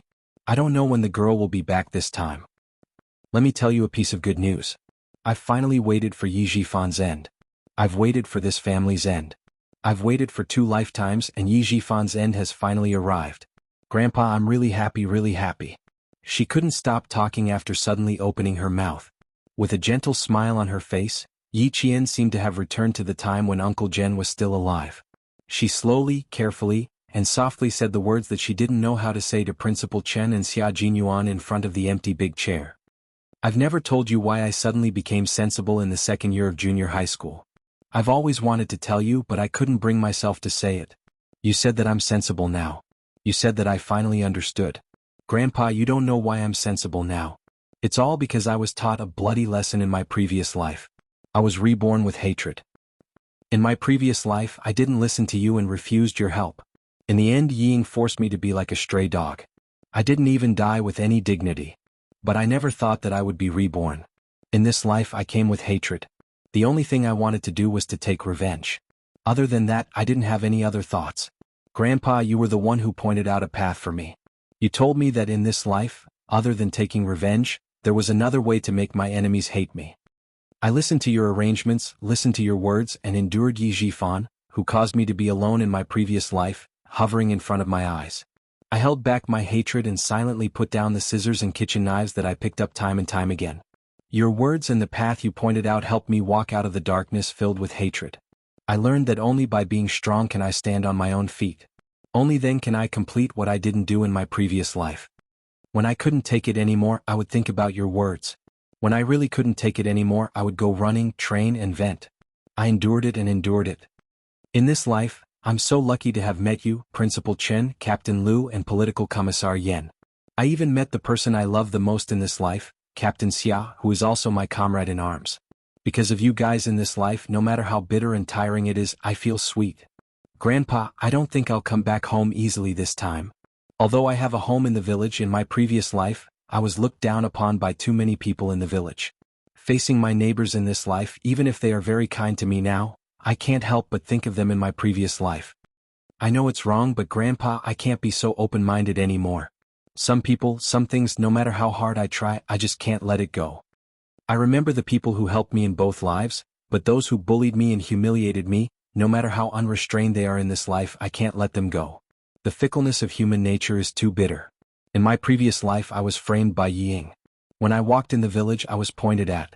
Grandpa, every time I return to the village I can't help but think of the past. Chapter 2080. Yi Qian spoke of her secret in a very calm tone. There was no sadness or pain, only a sense of ease. Grandfather, I'm sorry to disappoint you. I can't let go of everything. The only thing I can do is to forget those things and those people. But don't worry, I won't do anything extreme. I will get along with them peacefully. I will bury all the things they did to me in my previous life in my heart. Along with the fate of Yi Jifan and his family, it will gradually fade away. I think I will be able to get over it, but it will take some time. In her previous life, the villagers of Shuku village all stood on Yi Ying's side. They scolded her for seducing the teacher from the city. Later on, whenever Sun Dongqing returned to the village, she would spread the news of her dirty deeds. When Yi Ying returned from her studies in France, the villagers compared her to Yi Ying, and their hatred for her reached its peak. Even after being reborn, Yi Qian still couldn't get over those inexplicable feelings. So, every time she came back, she would smile and decline the villagers' invitations to visit her house. She would never stay for dinner. She couldn't be calm without getting over it. This was Yi Qian's deepest secret. Even in front of an empty chair, it was very difficult to say it. She had to say the words that were buried in her heart, buried in her bones, word by word. It was as if they were extracted from the depths of her soul. Every word was wrapped in a layer of blood. Fortunately, she was able to face it calmly. Although every word was like crying blood, her expression was exceptionally relaxed. A dog barked faintly and woke Yi Jian up. She blinked her eyes slightly and the old man who seemed to be sitting on the big chair and listening to her talk suddenly disappeared with a kind smile. Yi Jian blinked again. Facing the empty big chair, the smile on her lips deepened. She knew what she had said. She also knew that she had been talking to herself. She just wanted to say it out loud. She wanted to tell the secret that had been buried deep in her heart. She felt much better after saying it out loud. That was it. This secret didn't need anyone else to know. It was enough for her to know it. Yi Qian took a deep breath and stood up. Under the light, her eyes were like a lotus flower in the clear sky after the rain. She had weathered the wind and rain, but she was strong. The fire in the kitchen had already been lit. Yi Qian added some dry wood and set up a copper kettle with water. After washing her hands clean, she opened a waterproof and moisture-proof leather bag. Her expression was solemn. When she took out the items from the leather bag, Yi Qian's fingertips trembled slightly. She had just taken it out from the inner compartment of the wardrobe. It was her mother's belongings. There were 2 diaries. While warming herself up, she opened the first diary. The diary recorded the daily life of a soldier as well as the love of a female soldier. There was no more news of the person I loved. It was as if he had disappeared. He disappeared, but I got pregnant, leaving behind his bloodline to remind me that our love was not a dream. I returned to the village and married an honest young man from the neighboring village. He was also a pitiful man who would never be able to have a child of his own. He said, "I'm also a pitiful person." Yi Qian slowly flipped through the diary and read it carefully. Line after line of words brought her into her mother's life. She knew how strong her mother was. However, she also felt sorry for her mother.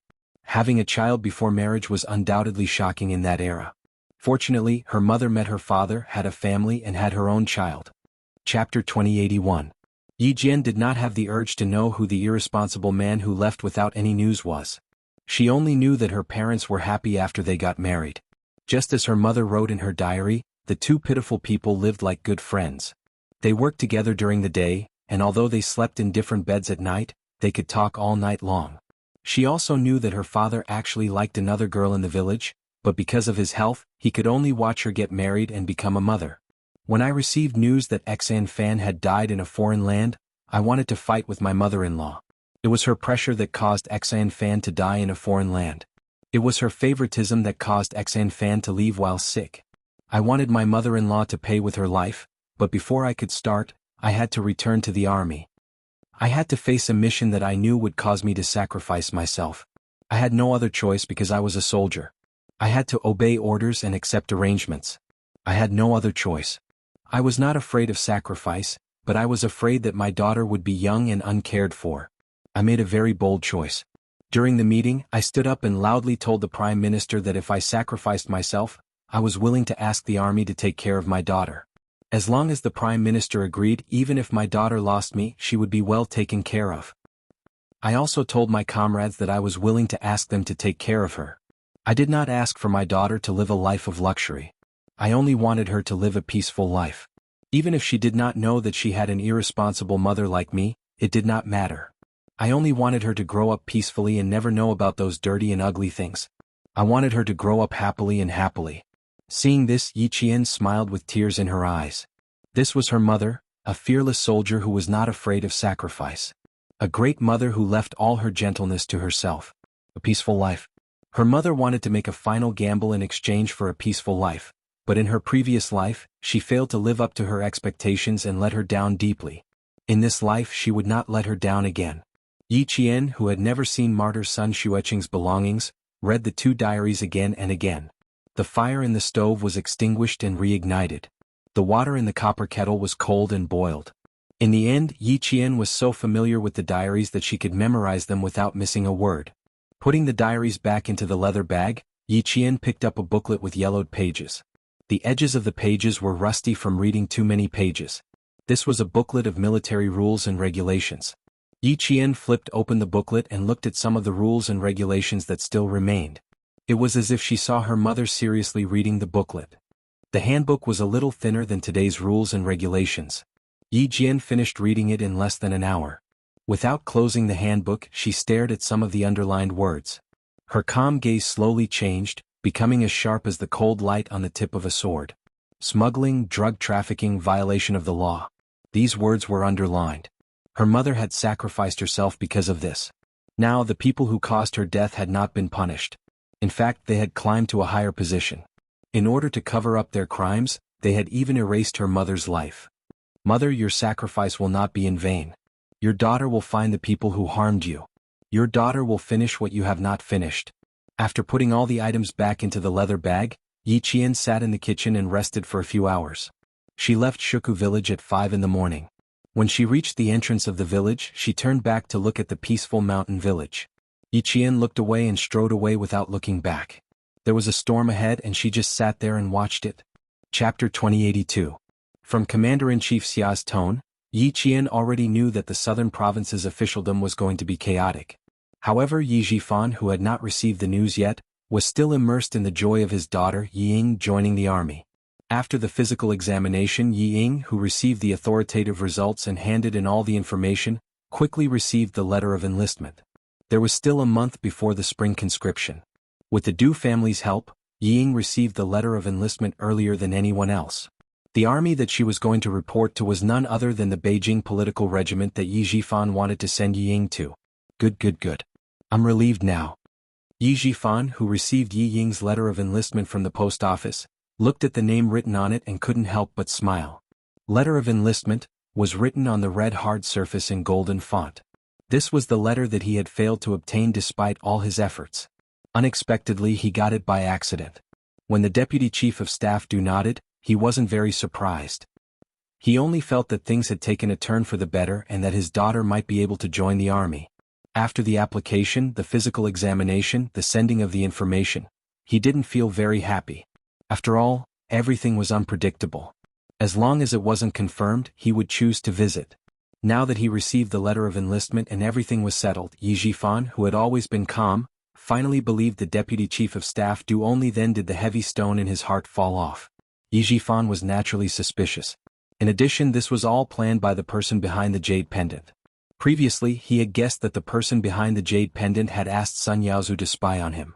At the same time, he didn't believe the person behind the jade pendant anymore. He also didn't believe that the Deputy Chief of Staff could really send Yi Ying to the army. Now he believed it. Keep the letter of enlistment. When the uniforms are distributed, I'll go to the capital with you.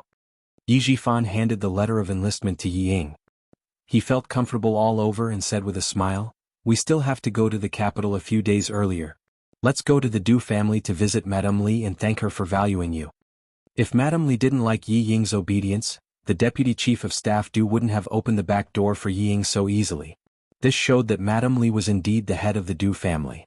She could even influence the decisions of the Deputy Chief of Staff. The Deputy Chief of Staff didn't agree to join the army.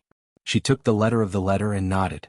She said excitedly, "If it wasn't for the Deputy Chief of Staff wouldn't agree so easily. Dad, not only do I want to thank Mrs. Li, but I also want to respect her. Because Li Yi had to go to the capital to join the army to join the army. When the time came. Yi Ying's eyes drooped as she touched the words, letter of enlistment. A dark and ruthless look flashed across her almond-shaped eyes. When the time came, she would mention Yi Qian to Madame Li.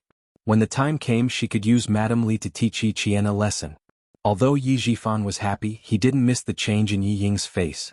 Seeing the dark look on her face, he could guess what was going on. The smile on his face faded. It wasn't easy for you to get to where you are today. Cherish this opportunity that didn't come easy. Stabilize your position first and put everything else aside. Don't lose the big picture for the small things. Do you understand? Chapter 2083. Yi Qian was a thorn in their hearts, a thorn that could not be removed or touched. His desire to get rid of him was no less than his daughter Yi Ying's, but now was not the time to make a move. You still had to wait. Yi Qian is only a military academy student now and you are in the arts regiment. The two of you will not have any interactions for now. Even if you want to use Madame Li to get rid of him, you still need to find an opportunity for Madame Li to take the initiative to help you.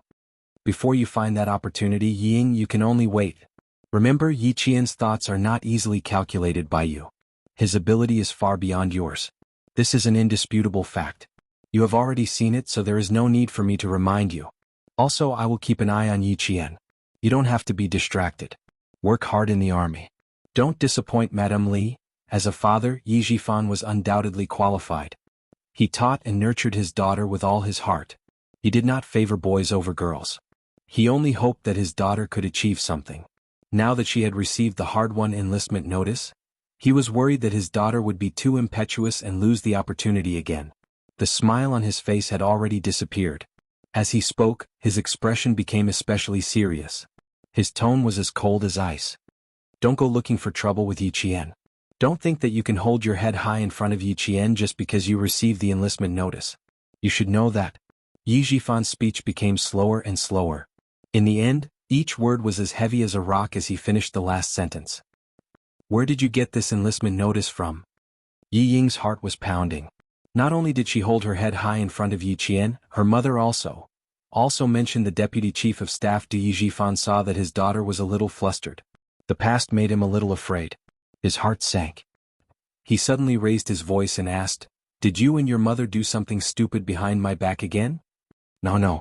The question made Yi Ying shiver violently and deny it. She tried to suppress the panic in her heart and put the notice in the drawer. When she raised her head again, she forced a smile and said calmly, No, I didn't. I know that it's not easy for me to get the chance to join the army. How could I spread it around? Even my good friends don't know about it. You see, I haven't gone out to play during this period of time. After submitting the medical report, I've been staying at home. You see, Mom wanted to go out to play, but I stopped her. It's because I know that I can't tell anyone that I've joined the army. Mom went out with some of her good friends today. I even specifically told her not to mention that I'm going to join the army. I'm already so careful, so how can I go around talking nonsense? She said a bunch of things in a panic, but Yi Jifan wasn't completely at ease.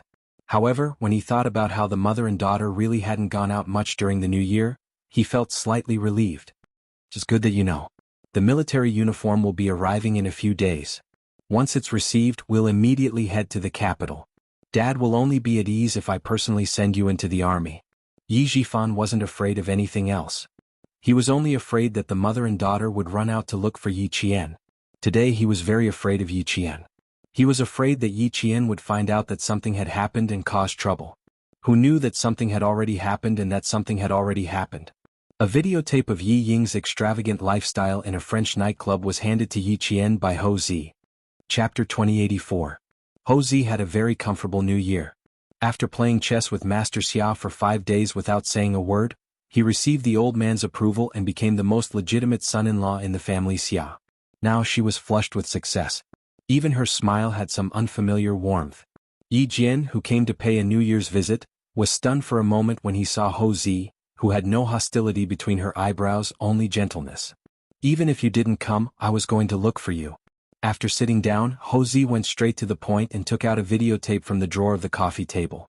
I heard that Director Ye's daughter is going to report to the military. Send this videotape to the military. She's going to. I guarantee that she won't be able to enter the military. Videotape? Guarantee that Yi Ying won't be able to enter the military? Before the confused Yi Qian could ask, Xia Yue, who came out of the kitchen with fruits, heard what he said and glared at him. Then she said to Yi Qian, who had been in the house for less than 3 minutes, Xiao Yi, ignore him. Come eat some fruits. It's the new year, let's not talk about such boring things. With that, she pretended to be unhappy and glared at Ho Zi. Her gaze was as charming as water, and her glare made Ho Zi raise his handsome eyebrows. The smile on his handsome face suddenly had a hint of a deep smile. Yi Qian glanced at the videotape on the coffee table, then looked at Xia Yue, who was blushing from Ho Zi's smile. He thought to himself, did I come at the wrong time and disturb the two of them? Honey, what I told Xiao Yi was very interesting. Aren't you tired? Go back to the room and rest. I'll come back to the room to accompany you after I'm done talking to Xiao Yi. In the past, the mafia boss who could shake the entire southern province with a stomp of his feet had become an understanding flower. He got up from the sofa and helped Xia Yue up in front of Yi Qian. In a low voice he said, Little darling, you're wearing your clothes inside out. I'll accompany you upstairs so you can have a good sleep. His voice was very low, but the person sitting on the sofa was a special forces soldier. No matter how low his voice was, she could still hear it clearly. With Captain Xia's adult education, Yi Qian instantly understood that he had come at the wrong time. He quickly picked up the hot tea he had brewed to hide his awkwardness and pretended not to see or hear anything. Xia Yue lowered her head to take a look, and her already delicate face turned even redder. She gritted her teeth and glared fiercely at the culprit who had caused her to wear her clothes inside out. It was all because of this guy. He insisted on dressing her. Seeing her usually dignified lover looking embarrassed, Ho Zi suppressed her laughter in her heart. He liked to see her lively appearance. Her happiness, anger, and laughter were all so real. She was so real that he only needed to reach out a little and he would be able to hold her in his arms and love her dearly. Hugging her slender waist, Ho Zi teased her gently, Didn't I tell you before? You can go upstairs and rest. You don't have to come down. Now that you're wearing your clothes inside out, you're blaming me. Madam, you're really hard to please. I'll deal with you later, Xia Yiwei said sternly. She didn't want to go upstairs, but now she had no choice but to do so. Hou Zi wasn't afraid of being punished. In fact, he couldn't wait for her to punish him. He coaxed her, "Okay, I'll wait for you. I'll accompany you upstairs first." Then he turned to Yi Qian and smiled, "Take a seat first. I'll send Yiwei upstairs to rest, then I'll talk to you about the videotape." Xia Yiwei maintained her usual dignified demeanor. She smiled calmly at Yi Qian and said, "Xiao Yi, I'll go back to my room to rest. Let's have dinner together tonight." Hou Zi, who was hugging her, looked at Yi Qian with burning eyes. He thought to himself, "We should have dinner together." Chapter 2085.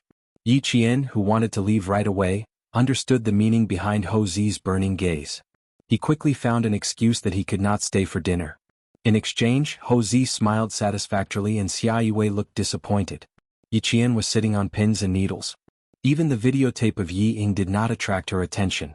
Compared to Hou Zi and Xia Yiwei's calmness, Yi Qian was still slightly inexperienced. Hou Zi quickly calmed down. The awkwardness just now did not affect him at all. He explained generously, "Your sister Yiwei and I are not young anymore.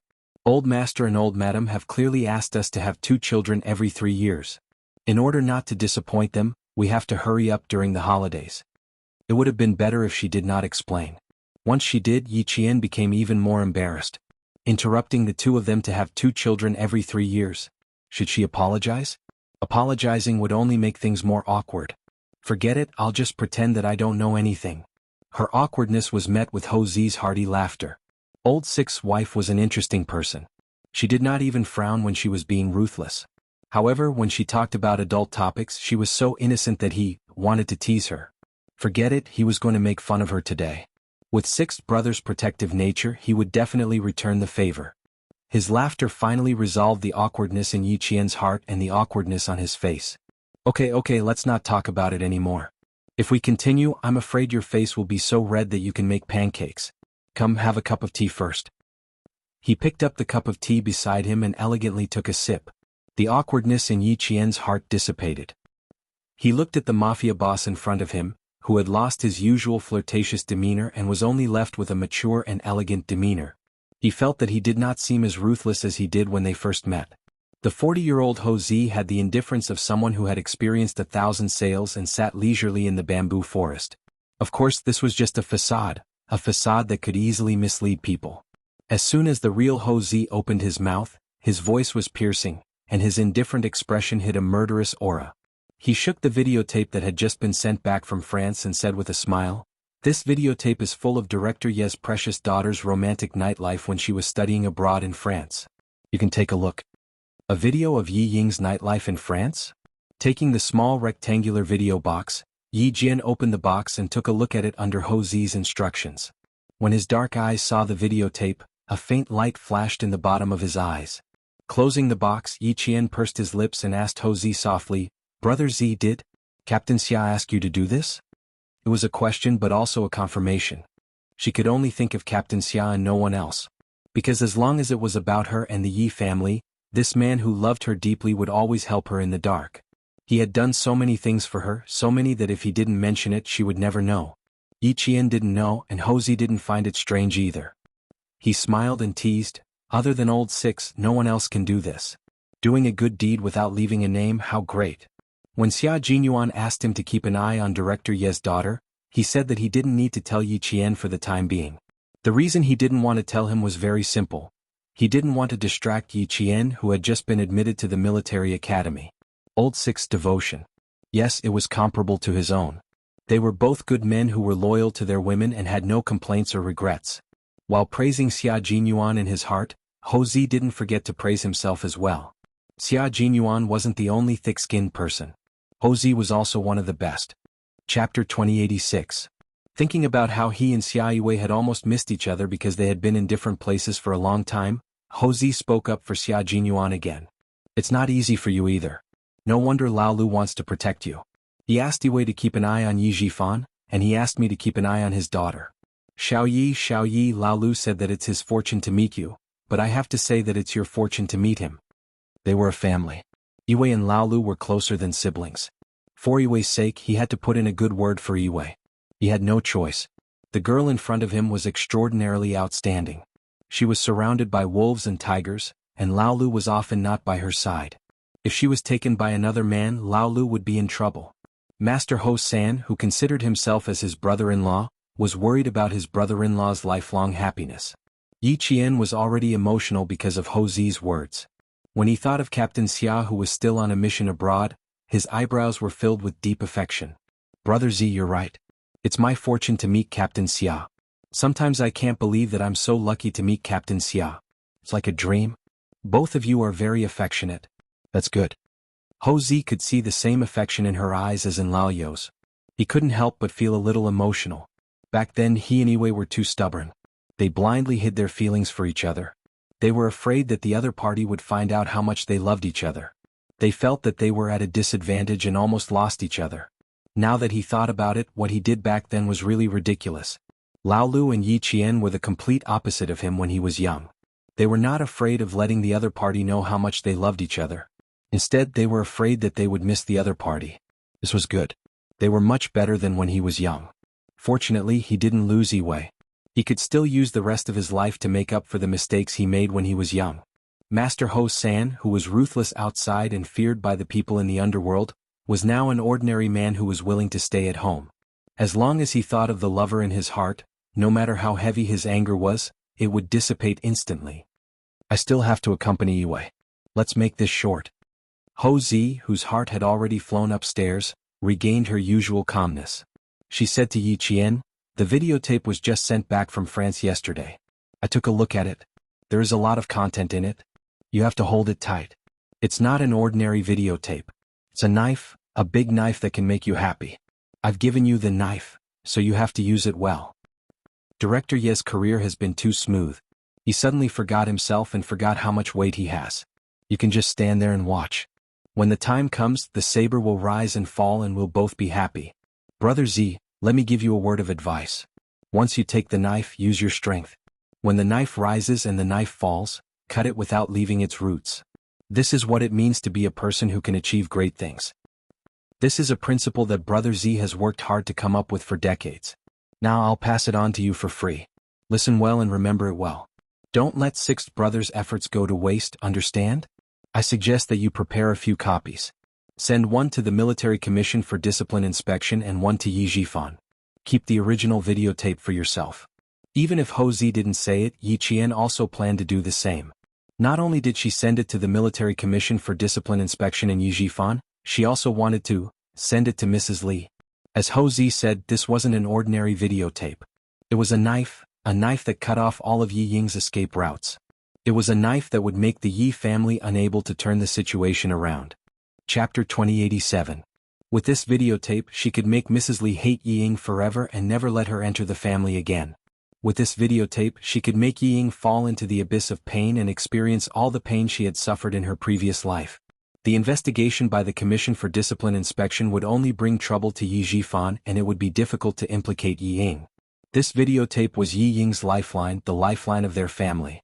Yi Ying would never be able to make a name for herself again. At Ho Zi's house, Yi Qian prepared a total of 4 copies of the videotape. She planned to send one to Commander-in-Chief Xia, one to Mrs. Li, and let Ho Zi keep the master tape. She would take the last one with her. She would not let Captain Xia's efforts go to waste. This videotape was the knife to cut off Yi Ying's path. She would not be merciful or soft-hearted. After sending Yi Qian off, Ho Zi took the master tape and went upstairs. Xia Yiwei, who had woken up from her nap, was getting up and getting dressed. When she heard the noise, she turned her head and asked, "Where's Xiao Yi? Did she leave?" She still has something to do. How could she not leave? After putting the master tape in the safe hidden in the closet, Ho Zi did not give Xia Yiwei a chance to get up. He hugged her waist and rolled onto the bed. He did not do anything but hug her and let her rest in his arms. Xia Yiwei, who had taken a nap, was also awake. She rested her head on his shoulder and asked with a frown, "Why did you bring the videotape back? Didn't Xiao Yi want it for herself?" This was a videotape that could make Yi Jifan furious. Xiao Yi had no reason to not want it. This is the master tape. She prepared 4 copies before leaving. Don't underestimate Sixth Brother's wife. You're not as ruthless as her. Ho Zi turned sideways. His eyes, which were no longer young, were still mesmerizing as he stared at his lover in his arms. He sighed and said, "She and sixth brother are a match made in heaven. Even the way they do things is very similar. Their temperaments are also similar. They both value relationships and loyalty. They're much better than when we were young. Both Lao Lu and Yi Jian are sensible people. They know how to get along with each other for a long time. Unlike us when we were young, we became hedgehogs after getting along with each other for a long time. We only stopped when we stabbed each other until they bled." Like Xia Jinyuan, he did not want his woman to worry too much. He naturally changed the topic of the conversation between them. At the mention of her youth, Xia Yiwei's attention shifted away, and a helpless smile appeared on her face. Qian Qian Qian and Yi Qian Qian Qian. Qian Qian and Qian Qian and Qian Qian Qian and Qian Qian Qian.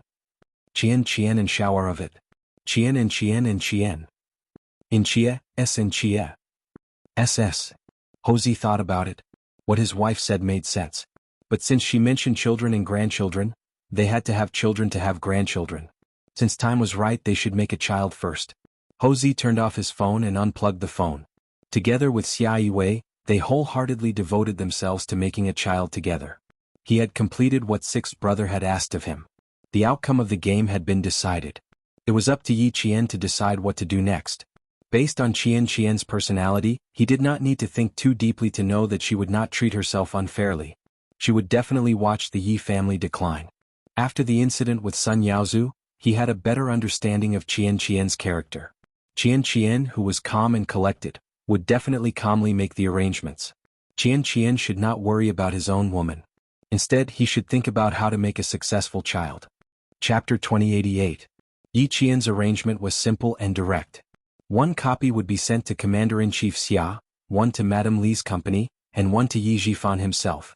When she arrived at the post office, she had originally planned to send the videotape to Yi Jifan a few days later so that it would miss the date of the videotape to be sent to Jing City. When she arrived at the post office, she changed her mind and sent the 3 videotapes together. The post office staff was checking the addresses of the recipients with Yi Qian. Yi Qian nodded with a smile and said, "That's right." The post office staff bent down to pack the videotape. As Yi Qian watched the videotape package being put into the box, a cold light flashed across his eyes. The faint smile at the corners of his mouth suddenly became sharper. "Isn't Yi Ying going to enlist in the army? Then let's take a good look at this videotape before enlisting in the army." Presumably, after watching this videotape, the arrogant family will be in a bad mood. Alas, it's a pity that I can't see their expressions with my own eyes. It's a pity that I can't see their expressions with my own eyes. After checking the 3 addresses one by one, the post office staff handed out the 3 mailing slips. "Keep the slips. If you don't receive the mail, you can check it at the post office with the slips." "Okay, thank you." Yi Qian thanked him with a smile and took the slips. After walking out of the post office, Yi Qian looked back at the counter where he had just sent the mail. There was a cold smile in his dark eyes. The weather was good these days. The warm sunshine dispelled much of the cold air. Many pedestrians sat on the stone benches to bask in the sunshine and enjoy the warmth of the sunshine. Yi Qian covered his forehead with his hand and looked up. His gaze passed through the shiny leaves and met the sprinkling sunshine. A smile that was brighter than the sunshine appeared on his beautiful face. Such good weather. Ying enjoy it.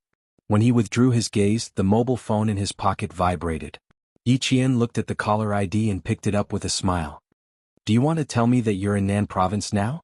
On the other end of the phone, Song Jiqiu covered the phone tightly and looked at the person who had asked her to make the call.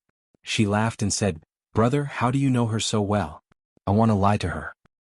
I've been with her for a year. Of course, I know her better than you." Yang Heng, who had just returned to China last night, raised his eyebrows and pointed at his phone, gesturing for him to speak to Yi Qian. "Give me the phone, I'll speak to her myself." Song Jiqiu refused. "At least let me say something first." On the other side, Yang Heng still wanted to snatch it from Yi Qian, but Song Jiqiu nimbly dodged to the side. She smiled in a low voice and said to Yi Qian, "Classmate, it's really not good that you are so smart. Now I don't know where to start the following words. Do I need wisdom to guess that you'll be spending the new year in the southern province? Before the holidays, you said that you would return to southern province for the new year." Yi Qian nimbly jumped onto a bus headed for the suburbs. Now that she had settled the matter, she had to return to the sniper training base. "I'm going back to school on the 16th. What time are you leaving?" He paused for a moment before continuing, "Which kid are you playing with? It sounds quite lively." Song Jiqiu, who was running and hiding in the living room, laughed out loud. "A very very big kid wants to take my phone away. Come on. Guess who it is?" As soon as she finished speaking, her wrist was caught by Yang Heng, and the phone fell into his hand. Hearing the lively scene, Yi Qian was about to speak when a familiar yet somewhat strange voice rang out. "Yi Qian, long time no see." Indeed, it had been a year and a half since they had last seen each other. Seeing Yang Heng again after a year and a half, Yi Qian smiled and looked him up and down. He said to the point, "You've had a good time studying abroad. I haven't seen you for a year and a half, but you've grown 10 centimeters higher." Chapter 2089. Not only had he grown taller, but he had also matured a lot. Even the look in his eyes had become very calm. He was handsome and tall. He pushed open the glass door of the cafe and walked in. Along the way he attracted the attention of countless girls. "You have a good eye. You can tell that I've grown 10 centimeters taller." Having not seen each other for a year and a half, Yang Heng had thought that they would feel unfamiliar with each other. However, when she smiled at him, he knew that he was wrong. There was no unfamiliar feeling, only the joy of reuniting with a good friend. Song Jiqiu, who came with him, was about to pull out a chair and sit opposite Yi Qian when Yang Heng pushed her shoulder directly. She was pushed into the seat inside without warning. "Brother, you're burning the bridge after crossing the river? Without me, how could you contact Yi Qian?" Song Jiqiu, who staggered into the seat inside, complained directly to Yi Qian. "Yi Qian, my brother is not kind. You should stay away from him. He just came back last night. If my grandma hadn't stopped him, he would have come to my house to disturb me in the middle of the night. Today, when he came to my house to pay a New Year's visit, the first thing he said to me was to contact you as soon as possible. Now that he saw you, he pushed me away. How unkind he is." Although she said that she was complaining, she actually wanted to tell Yi Qian how anxious her brother was to see her. Yang Heng and Yi Qian both understood the meaning of her words. After looking at each other and smiling, Yang Heng patted his cousin's shoulder and sighed. "My relationship with Yi Qian is not what you think. I have a girlfriend. Don't say anything that will make her misunderstand." "Song Jiqiu, you don't have the potential to be a matchmaker." Yi Qian laughed. He had misunderstood her relationship with Yang Heng since the beginning of the semester, and he still misunderstood her until now. "You don't even know that your brother has a girlfriend. You're a failure as a younger brother." It was not until Song Jiqiu saw the photo in Yang Heng's wallet that he truly believed that his cousin had no feelings for Yi Qian. Yang Heng, who was drinking coffee, looked at his friend whom he had not seen for a year and a half. There was a big smile on his handsome face. He really had no feelings for Yi Qian from the beginning because he knew himself well. Yi Qian had said that he had matured, and so had she. The high school girl who had almost thrown him over her shoulder was even more outstanding than before. She faintly exuded the majesty of a soldier. When she sat, she didn't slouch like the others. Her back maintained a straight posture as if it was going to soar into the sky. His aura was even more astonishing. Even though he was wearing casual clothes, no one dared to size him up. He had a natural military aura. Although her picturesque features were clear and cold, her brows were relaxed. It could be seen that she had lived a good life for more than a year. That's right, she got into the school she wanted to go to. With her ability, she would definitely be like a fish in water. This kind of school life would naturally make her feel good. This was the Yi Qian he knew, the Yi Qian who shone brightly no matter where he was. This kind of Yi Qian, this kind of girl. He still said the same thing. Ordinary people should just be tactful and be friends with her. Don't even think about chasing her. Otherwise he would become very unconfident. "Why do you keep looking at me? Don't you recognize me?" Yi Qian returned the photo of his girlfriend and joked, "Don't say that I'm not as beautiful as your mixed-race girlfriend. Otherwise I'll be very embarrassed." Yang Heng's girlfriend was a mixed-race beauty with deep facial features. She was half Chinese. Not only was she beautiful, but she was also very elegant. After looking at the photo, Song Jiqiu exclaimed, "Cousin, your girlfriend is so beautiful." Chapter 2090. The three of them started to talk about Yang Heng's girlfriend is so beautiful. They talked until the sky turned dark. Yi Qian, who had planned to go back to the sniper base, called Principal Chen in a hurry. He decided to stay in the city for another night and made an appointment with Song Jiqiu to fly back to school on the 17th of the first lunar month. On the 17th of the first lunar month, Ying finally received her military uniform. She would go to the capital with Yi Zhifan in the afternoon. She put on her military uniform and kept taking photos at home. Sun Dongqing held the camera and used up all the film in a short while. Looking at her daughter in the military uniform, she was so happy that she could not even close her mouth. Beautiful, so beautiful. My baby girl is the most suitable to wear a military uniform. She kept praising Yi Ying and put all the best words on her daughter. Not only did she praise herself, but she also blamed Yi Jifan for not praising her daughter. Old Yi, why didn't you say anything? Look at how beautiful Ying Ying is. This military uniform seems to be tailored for her. How handsome. Yi Jifan, who was also happy in his heart, heard her words and said calmly, "Didn't you say everything you wanted? What else do I have to say?" He, who had been an official for dozens of years, maintained a calm demeanor even when he was home. No matter how happy he was, he would not show it on his face. He was kind today. If he had seen his wife and daughter act so crazy in normal times, he would have reprimanded them for not being dignified enough. Although his daughter looked valiant in the military uniform and was full of energy, he could not forget himself because he was happy. Entering the army was just the beginning. There was still a long way to go in the future. Although Yi Ying had entered the army today, she was a compulsory soldier after all. Compared with Yi Qian, who had graduated from the military academy and was at least a second lieutenant after graduation, Yi Ying was much worse. A compulsory soldier who would retire at the end of his term and a second lieutenant who had graduated from the military academy. Anyone could see the difference between the two. Thinking of Yi Qian, Yi Jifan, who was leaning on the sofa, felt a little relaxed. He could not help but sit up straight. Looking at his wife and daughter, who were so happy that they forgot themselves, Yi Jifan, who had been smiling, looked a little cold. He was almost overjoyed. Sun Dongqing said, "Oh, you always praise everyone in the meeting. Why don't you say anything when it comes to your daughter? Don't you remember that our daughter went to the capital this afternoon? It will be difficult for us to see her again." Yi Ying had already noticed the change in her father, but she didn't think too much about it. She was overjoyed when she saw that Yi Jifan didn't seem to be interested, so she turned around and sat on the sofa. She hugged his arm and said coquettishly, "Dad, praise me too. You're better than Mom at praising people. Just listen to her mother's praises. She's pretty good-looking and handsome. You must have praised him differently.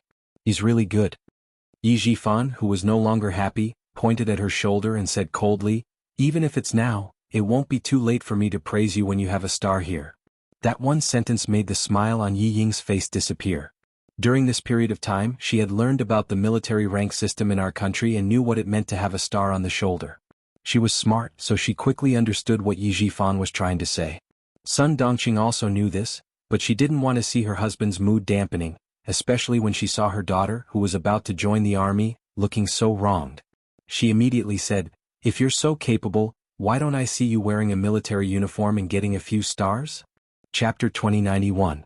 The more she spoke, the angrier Sun Dongqing got. She threw the camera in her hand onto the sofa and yelled, "All you do is criticize our daughter here and there. Yi Jifan, do you think our daughter can't compare to that wretched Yi Qian? Let me tell you, Yi Jifan, my daughter is amazing. So what if she has Xing Xing? When she finds a son-in-law who is a general, let's see if you can still say that she can't compare to Yi Qian." Every time Yi Jifan scolded Yi Ying, Sun Dongqing would jump out to defend her, as if someone had stepped on her tail. She was afraid that her precious daughter would be criticized. Yi Jifan saw that she was being foolish again and yelled, "I'm just reminding our daughter not to get carried away. Don't forget that Yi Qian has a higher starting point than her. You only know that our daughter is wearing a military uniform, but do you know what military rank Yi Qian has after graduating from the military academy? Do you know what kind of soldier our daughter is? She's an art soldier and a compulsory soldier. What about Yi Qian? She's an officer. Even if she's a basic officer, she's still an officer with a position. What do you know? You only know how to yell all day long. You're still daydreaming about finding a general as a son-in-law. Sun Dongqing, keep your mouth shut. It won't be too late for you to be smug when our daughter really climbs above Yi Qian." Yi Jifan would only be wary when he thought of Yi Qian and constantly remind himself not to underestimate Yi Qian. Sun Dongqing, on the other hand, was the complete opposite. Whenever Yi Qian was mentioned, she would only get angrier and lose her mind. She still didn't know that her family was about to face a storm. When she heard her husband mention Yi Qian again, she went all out. She glared at him and yelled, "Yi Jifan, I finally understand. You just don't like us, mother and daughter? Fine, since you think that Yi Qian is better than Ying Ying, then acknowledge her as your daughter. Stop being such a wet blanket and scolding Ying Ying all day long. Ying Ying will have Madame Li's help in the future. It doesn't matter whether you're there or not. She'll find a general to be her son-in-law in the future. Don't bask in Yingying's glory and live your own life. To Sun Dongqing, her daughter Yiying was her pillar of support. Now she believed that Yiying had found someone to rely on. Compared to Yi Qian, who had no one to rely on, Yiying was many times stronger. Her words implied that the mother and daughter would no longer rely on their husband. Yi Jifan was enraged when he heard this. He slammed his palm on the coffee table and shouted angrily, "Are you tired of living? You want to make trouble with me? It's because I have a mother like you that I've made so many mistakes." Originally they were still happy. Suddenly, it turned into a husband and wife scolding each other. Instantly the atmosphere was filled with the smell of gunpowder. Hearing that, Yiying's face turned pale. She stood on her father's side and said to Sun Dongqing angrily, "Mom, what are you saying? The reason why Madame Li helped me was because of my father. Mom, how could you be so foolish?" The angry Yi Jifan felt a little better when he heard this. At least his daughter wasn't foolish. Yiying's anger was extinguished by Sun Dongqing. She said angrily, "It's because your father thinks that you're not as good as that wretched girl, Yi Qian. That's why I'm angry." "How is my daughter not as good as that wretched girl? She's pretty, can sing, dance and play the piano. She even studied abroad. Compared to that wretched girl who only went to military school, she's so much better. Even the deputy chief of staff Du said that it's a waste of talent if Yingying doesn't enter the army. What's so good about that wretched girl?" The ringing of the doorbell interrupted Sun Dongqing's words. She glared at Yi Jifan and quickly went to open the door. After a while she came in with a small package. She threw the package at Yi Jifan and said unhappily, "It's yours." Chapter 2092. Yi Jifan would also receive documents sent home by his subordinates when he was at home. They were not important, so he would take a look at them if he was interested. If he was not, he would just put them aside and take them out when he was free. He had just finished arguing with Sun Dongqing, so he was not in the mood to look at the documents. He threw them on the sofa and stood up. "Take out your luggage. We're going to the airport." Yi Jifan had originally planned to leave after lunch, but the argument made him not want to stay at home for even a moment longer. Yiying did not dare to go against Yi Jifan, who was the real head of the family. She quickly glanced at Sun Dongqing and bit her lip. "Mom, don't be angry at Dad. I know that everything you do is for my own good. Dad is the same. Don't misunderstand him. Yi Qian may be a military academy student, but Dad was right. She will have a military rank after graduation. As for me, if I don't work hard, the day she graduates and joins the army will be the day I retire. I'll go to the airport with Dad first. Take care. I'll come back to see you during the holidays." Compared to the blind Yiying in the past, she was much more sensible. However, her temper had long been raised to the point where she could not keep her cool at the slightest thing. Her words were always better than her actions. Yi Jifan knew his daughter well, so he constantly reminded her. He was afraid that she would miss the hard-won opportunity again. Now that he heard Yi Ying's understanding words, Yi Jifan felt that his efforts were not in vain. She was much more sensible. He did not want to argue with his wife, who had gone through thick and thin with him. Although they did not have any feelings for each other, they had been together since they were young. Their daughter was already so old. What was the point of arguing? When he spoke, Yi Jifan's tone softened. "You're already in your 40s, but your temper is worse than when you were young. In the future, when my daughter is not at home, I'll have to give in to you so that my daughter won't worry about the family." Although his tone softened, he did not mention anything about Sun Dongqing going to the airport to send Yiying off. Sun Dongqing knew the reason why he didn't mention it at all. She also knew that what he said just now was just to reassure her daughter. It didn't matter. She didn't care about it anymore. She wasn't afraid that he would mess around outside. As long as he dared to mess around, at that time no one would have a good time. They would run to the Urban Construction Bureau and the provincial government to make trouble, so that he wouldn't even be able to keep his official position. The reason why Yi Jifan didn't ask for a divorce was because he was afraid that Sun Dongqing would come to his workplace and make a scene. That was why he tolerated it. It couldn't be helped. Sun Dongqing was a shrew who could do anything and wasn't afraid of being embarrassed. After saying, "I'm going back to my room to get my luggage," Yi Jifan turned around and went back to his room without even looking at his wife. His patience with Sun Dongqing had long run out. He was only giving in to her for the sake of his daughter, Yiying. Yiying, who already knew that her parents had problems in their relationship, heaved a sigh of relief when she saw that they were no longer at each other's throats. She didn't know who to help and she couldn't help either of them. She could only coax them. When Yi Jifan entered the room, she shook Sun Dongqing's arm and said softly, "It's okay, Mom. Don't be angry. Dad, a bureau chief has already given in to you. What are you unhappy about? I've already gone to the army. I'm afraid that I won't be able to come back even once a year. You only care about being angry and don't care about me anymore.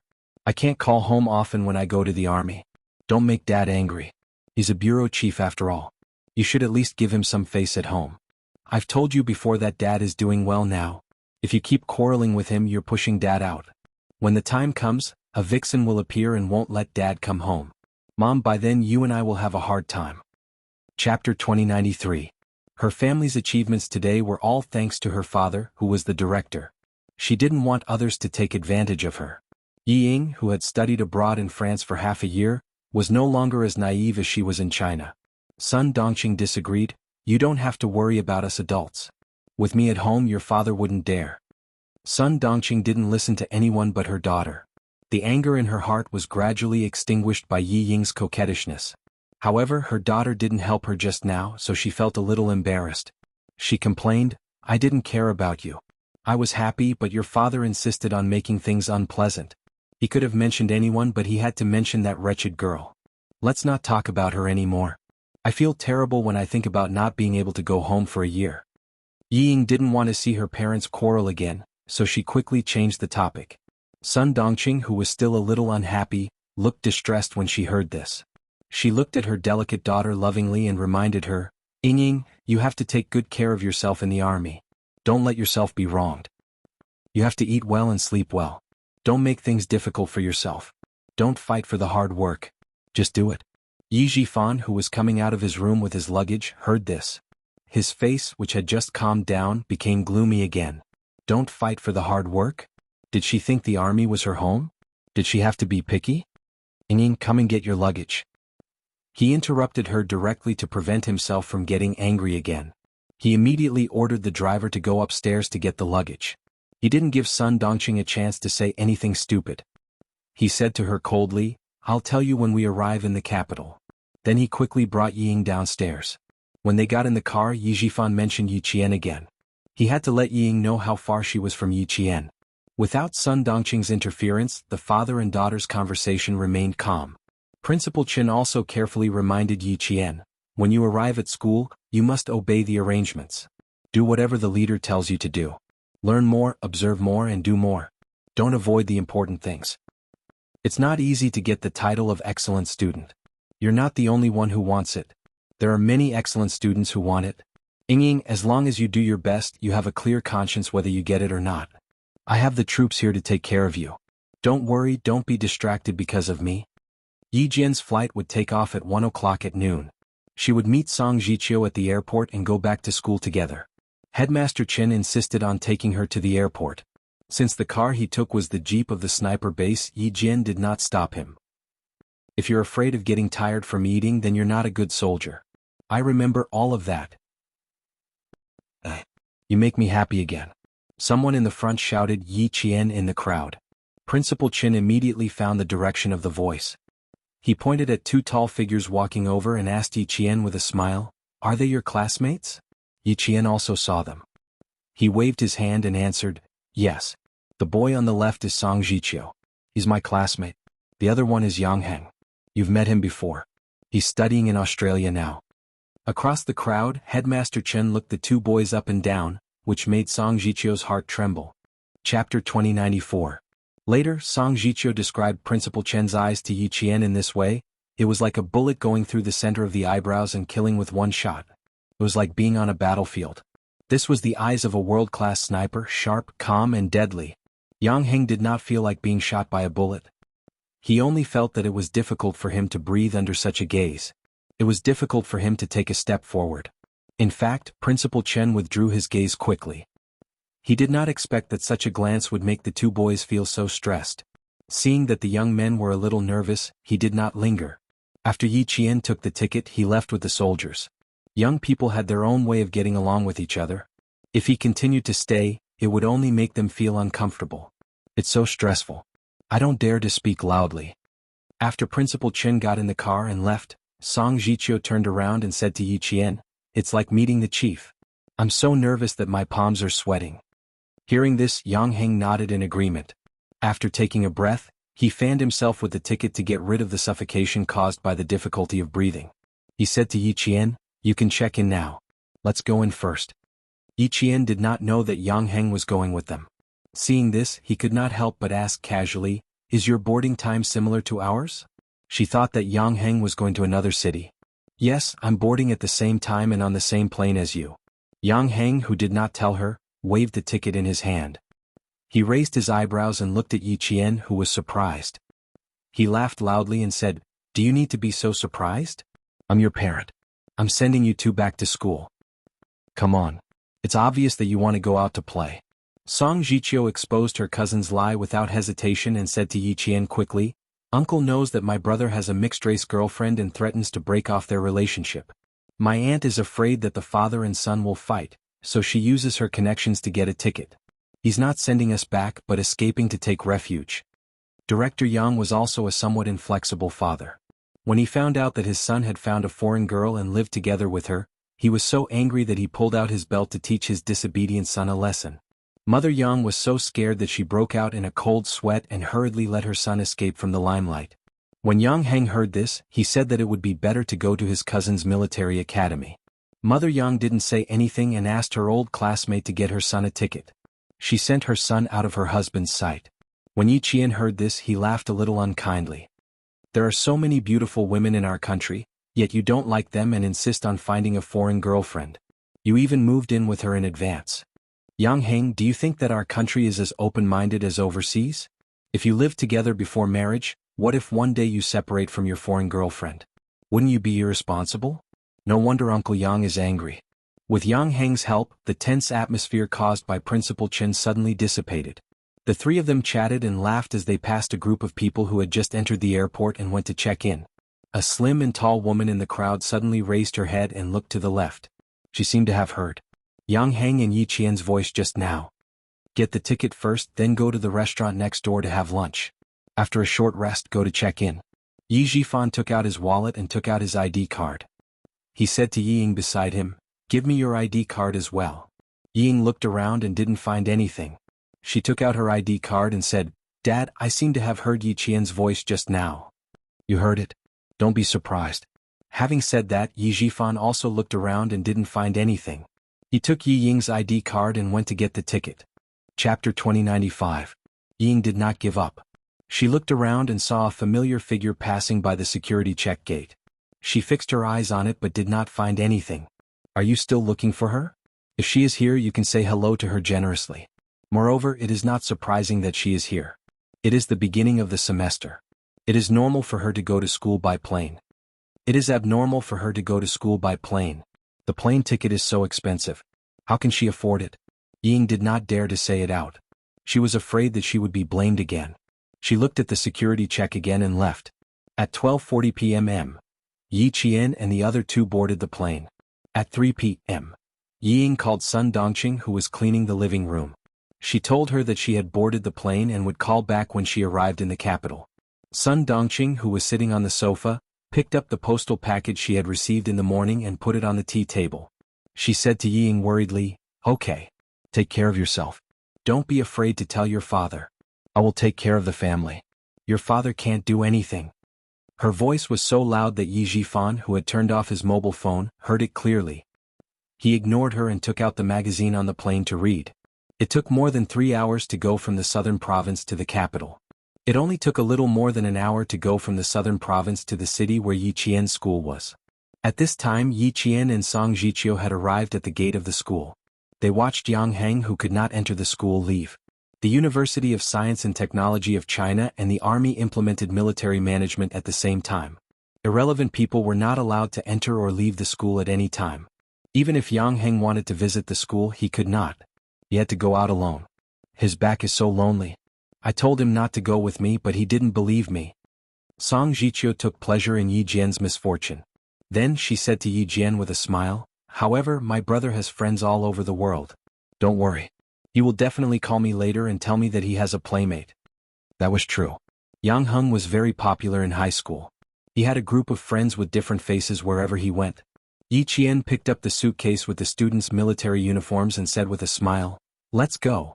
Let's start anew." She lowered her voice when she said the word new. She who had turned around suddenly turned back. She looked at the road with cold eyes. The moment she turned around, she felt someone staring at her. It was the start of the school year, and countless motorcycles were parked at the school gate with the students on them. Even if Yi Jian felt that someone was staring at her, she could not catch it immediately. An inconspicuous black car slowly passed by the roadside, and the tea-colored windows slowly rolled up. A man wearing sunglasses sitting in the back ordered the driver indifferently, "Go back to the hotel." The driver, who was wearing white gloves, answered respectfully, "Yes, sir." He stepped on the accelerator and drove into the traffic. Then he smiled inexplicably. But she looks a little trickier than her mother. The person on the other side of the phone said something. The man in the sunglasses said, "You don't have to keep an eye on Yi Jifan for now. He didn't interfere with Sun Yaozu's business. As for his daughter, wait until we get to the army." The man's voice was not young. It was deep and a little hoarse. It sounded cold and creepy. It seemed that every word he said was full of calculation. At the same time, Sun Dongqing picked up the postal package on the coffee table and cut it open with a pair of scissors. She didn't know why, but when she cut open the package and saw the videotape, her eyelids suddenly twitched. She was distracted for a moment, and a small cut appeared on her finger. Chapter 2096. Sun Dongqing, who was in pain, hurriedly got up to treat her wound. The phone at home rang. She pressed on her finger to stop the bleeding and looked up at the clock on the wall. A deep smile appeared on her face. She put the videotape on the coffee table and ignored it. She hurriedly went to pick up the phone at the corner of the sofa. Yi Jifan did not call Sun Dongqing immediately. The driver who picked him up had gotten the wrong address. He had to let the driver find them first. Seeing his daughter make the call, he said calmly, "You stand here and wait. I'll go ahead and take a look." Yi Ying, who happened to pick up the call, nodded hurriedly and said, "Dad, put down the luggage. I'll stay here. Okay, don't wander around. Otherwise, I'll come back to find you." The driver who came to pick them up called again. With a smile on his face, Yi Jifan answered the call and said, "We're already outside. I'm waiting for you in the corridor. You should be able to see me after you turn the corner." Okay. Thank you." Yi Jifan naturally had to be polite to the driver sent by the Du family. If he put on airs because of the other party's identity, he would be looking down on the Du family. Sending someone to pick you up was the Du family giving you face. If you looked down on the driver, wouldn't it be the same as looking down on the Du family? Yi Jifan, who wanted to build a good relationship with the Du family, would not do such a stupid thing. It was 6:30 in the evening in Beijing. The lights had already been lit. Yi Ying, who was standing in the corridor of the parking lot, reported that they were safe. She could not wait to tell Sun Dongqing the good news. "Mom, Madame Li sent a driver to pick us up. Dad and I will take the car directly to the hotel to meet Madame Li. Madame Li also said that her daughter is also in the arts regiment. It's a pity that her daughter is not in the Beijing political group. It would be better if she was. It would be even better if Madame Li's daughter was in the Beijing political group. She would definitely make her happy every day, just like how she made Yao Jing and the other girls in the past." Hearing such good news, Sun Dongqing couldn't help but feel a headache coming on. She said happily, "Like I said, my Ying is such a lovable person. You have to listen to Madame Li, coax her a little more and say a few more sweet words. It doesn't matter. Mom, don't worry. I know what to do." Seeing Yi Jifan waving at her, she hurriedly covered her phone and said in a sweet voice, "Mom, I'll stop talking. Dad found the driver sent by Mrs. Li. I'll get in the car first. I'll call you tomorrow." Yi Ying was afraid that Yi Jifan would overhear her, so she quickly broke the phone before Sun Dongqing could finish speaking. By the time the car arrived in front of her, she had already adjusted her facial expression. The chauffeur sent by the Du family opened the door and ran to Yi Ying's side. He greeted her respectfully, "Miss Yi." He first opened the door for her to get in, and then put the luggage in the trunk. Yi Ying, who had gotten into the car, was so surprised that she felt a little unnatural. It was really like the chauffeurs on TV who invited rich ladies into the car. He was so polite that she thought she was really a noble lady at that moment. "Director Yi, Miss Yi, my family's madam is holding a banquet at the Wangfu Hotel. I'll send the two of you there now. The hotel you're staying at is also Wangfu Hotel. I hope you'll be satisfied." The driver's politeness made Yi Jifan feel more assured.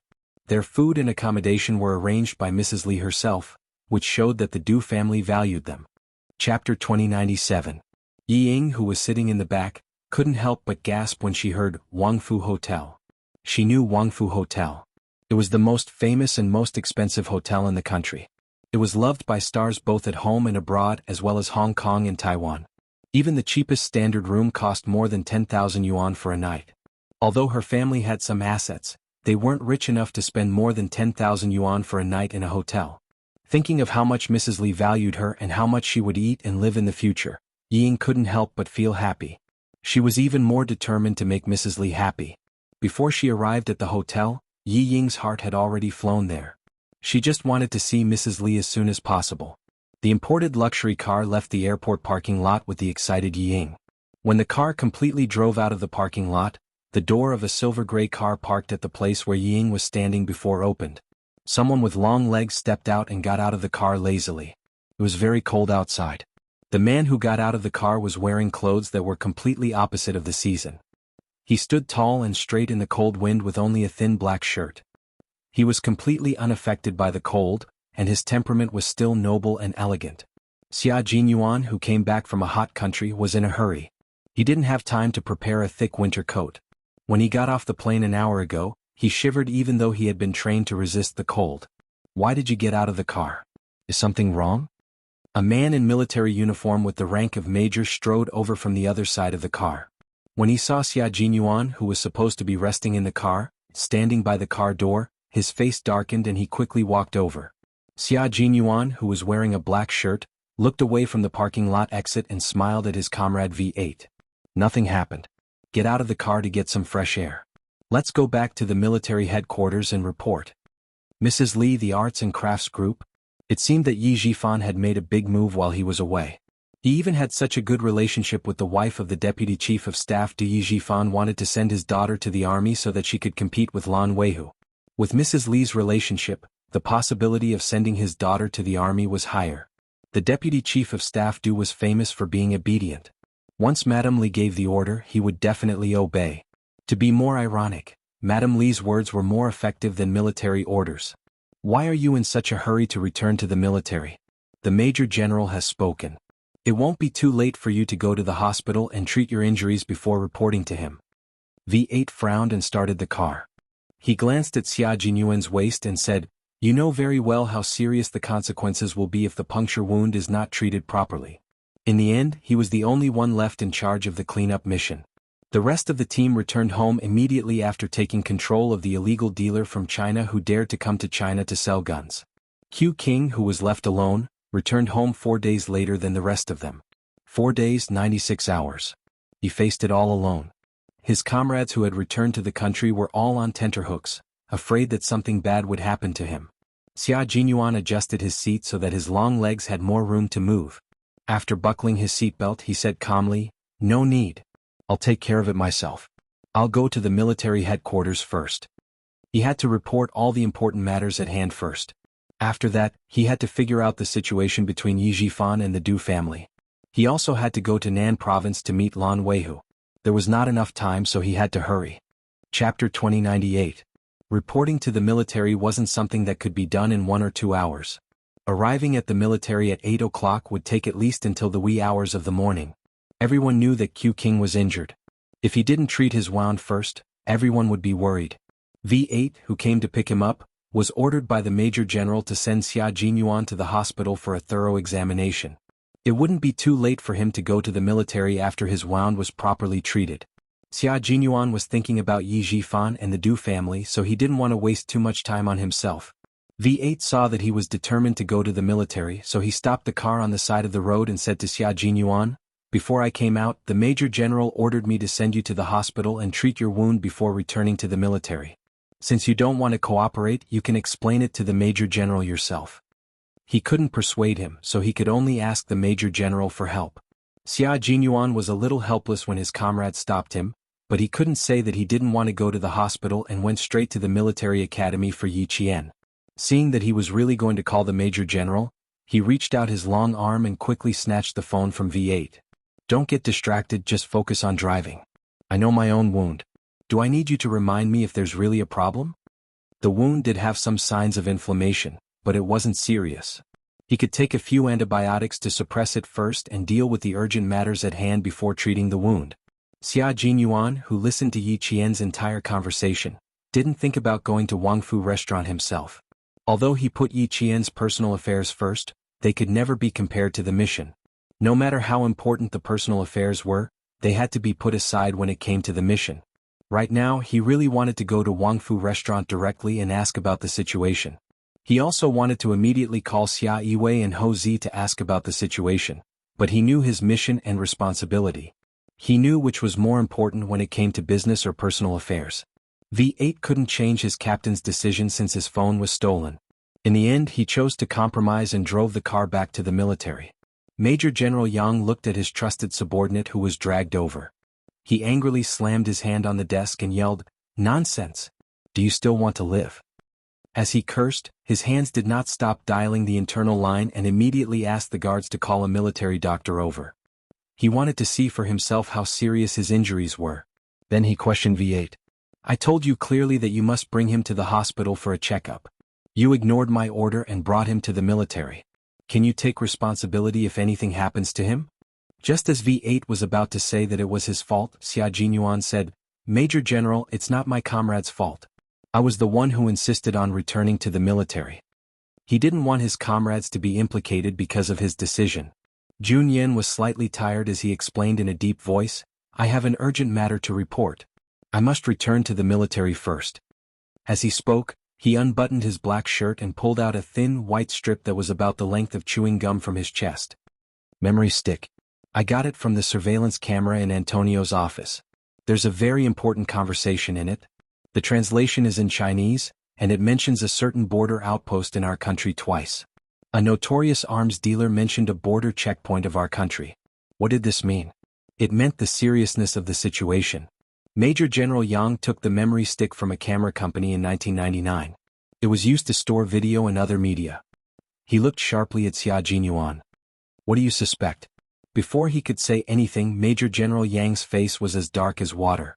Chapter 2099. Xia Jinyuan calmly looked at the Major General, whose expression was getting more and more serious, and slowly voiced his suspicions. The firearms and ammunition that Antonio sent to various countries included all kinds of transportation methods. As far as I know, Antonio successfully took over the border checkpoints of 2 Western countries and 1 South Asian country and used them as a safety line to cover the transportation of firearms. I've only been with Antonio for a short period of time, but I already know that there are problems with the border checkpoints of 3 countries. This shows how big his firearms business is. Currently, there are always traces of firearms dealers in the war-torn countries of Wei Su, Acre, and Iran, as well as Antonio. The more wars there are, the more the firearms dealers earn. They illegally transport weapons and endanger the safety of a country. I can't help but think deeply about it." His words made the Major General's brows furrow even tighter. "What are you trying to say? Just say it." "Right now, I suspect that the Chinese businessman who was escorted back to China had a route at the border," Xia Jinyuan said directly. V8, who hadn't left, showed an incredulous look on his face when he heard this. It was as if he had heard something shocking and couldn't believe it at all. King Q meant that if we didn't completely solve this problem, our country would become a war-torn country? Wasn't that a little too much?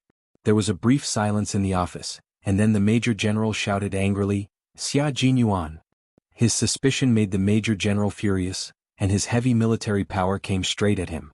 It was as if the air was being compressed, and it was as heavy as a heavy stone falling down.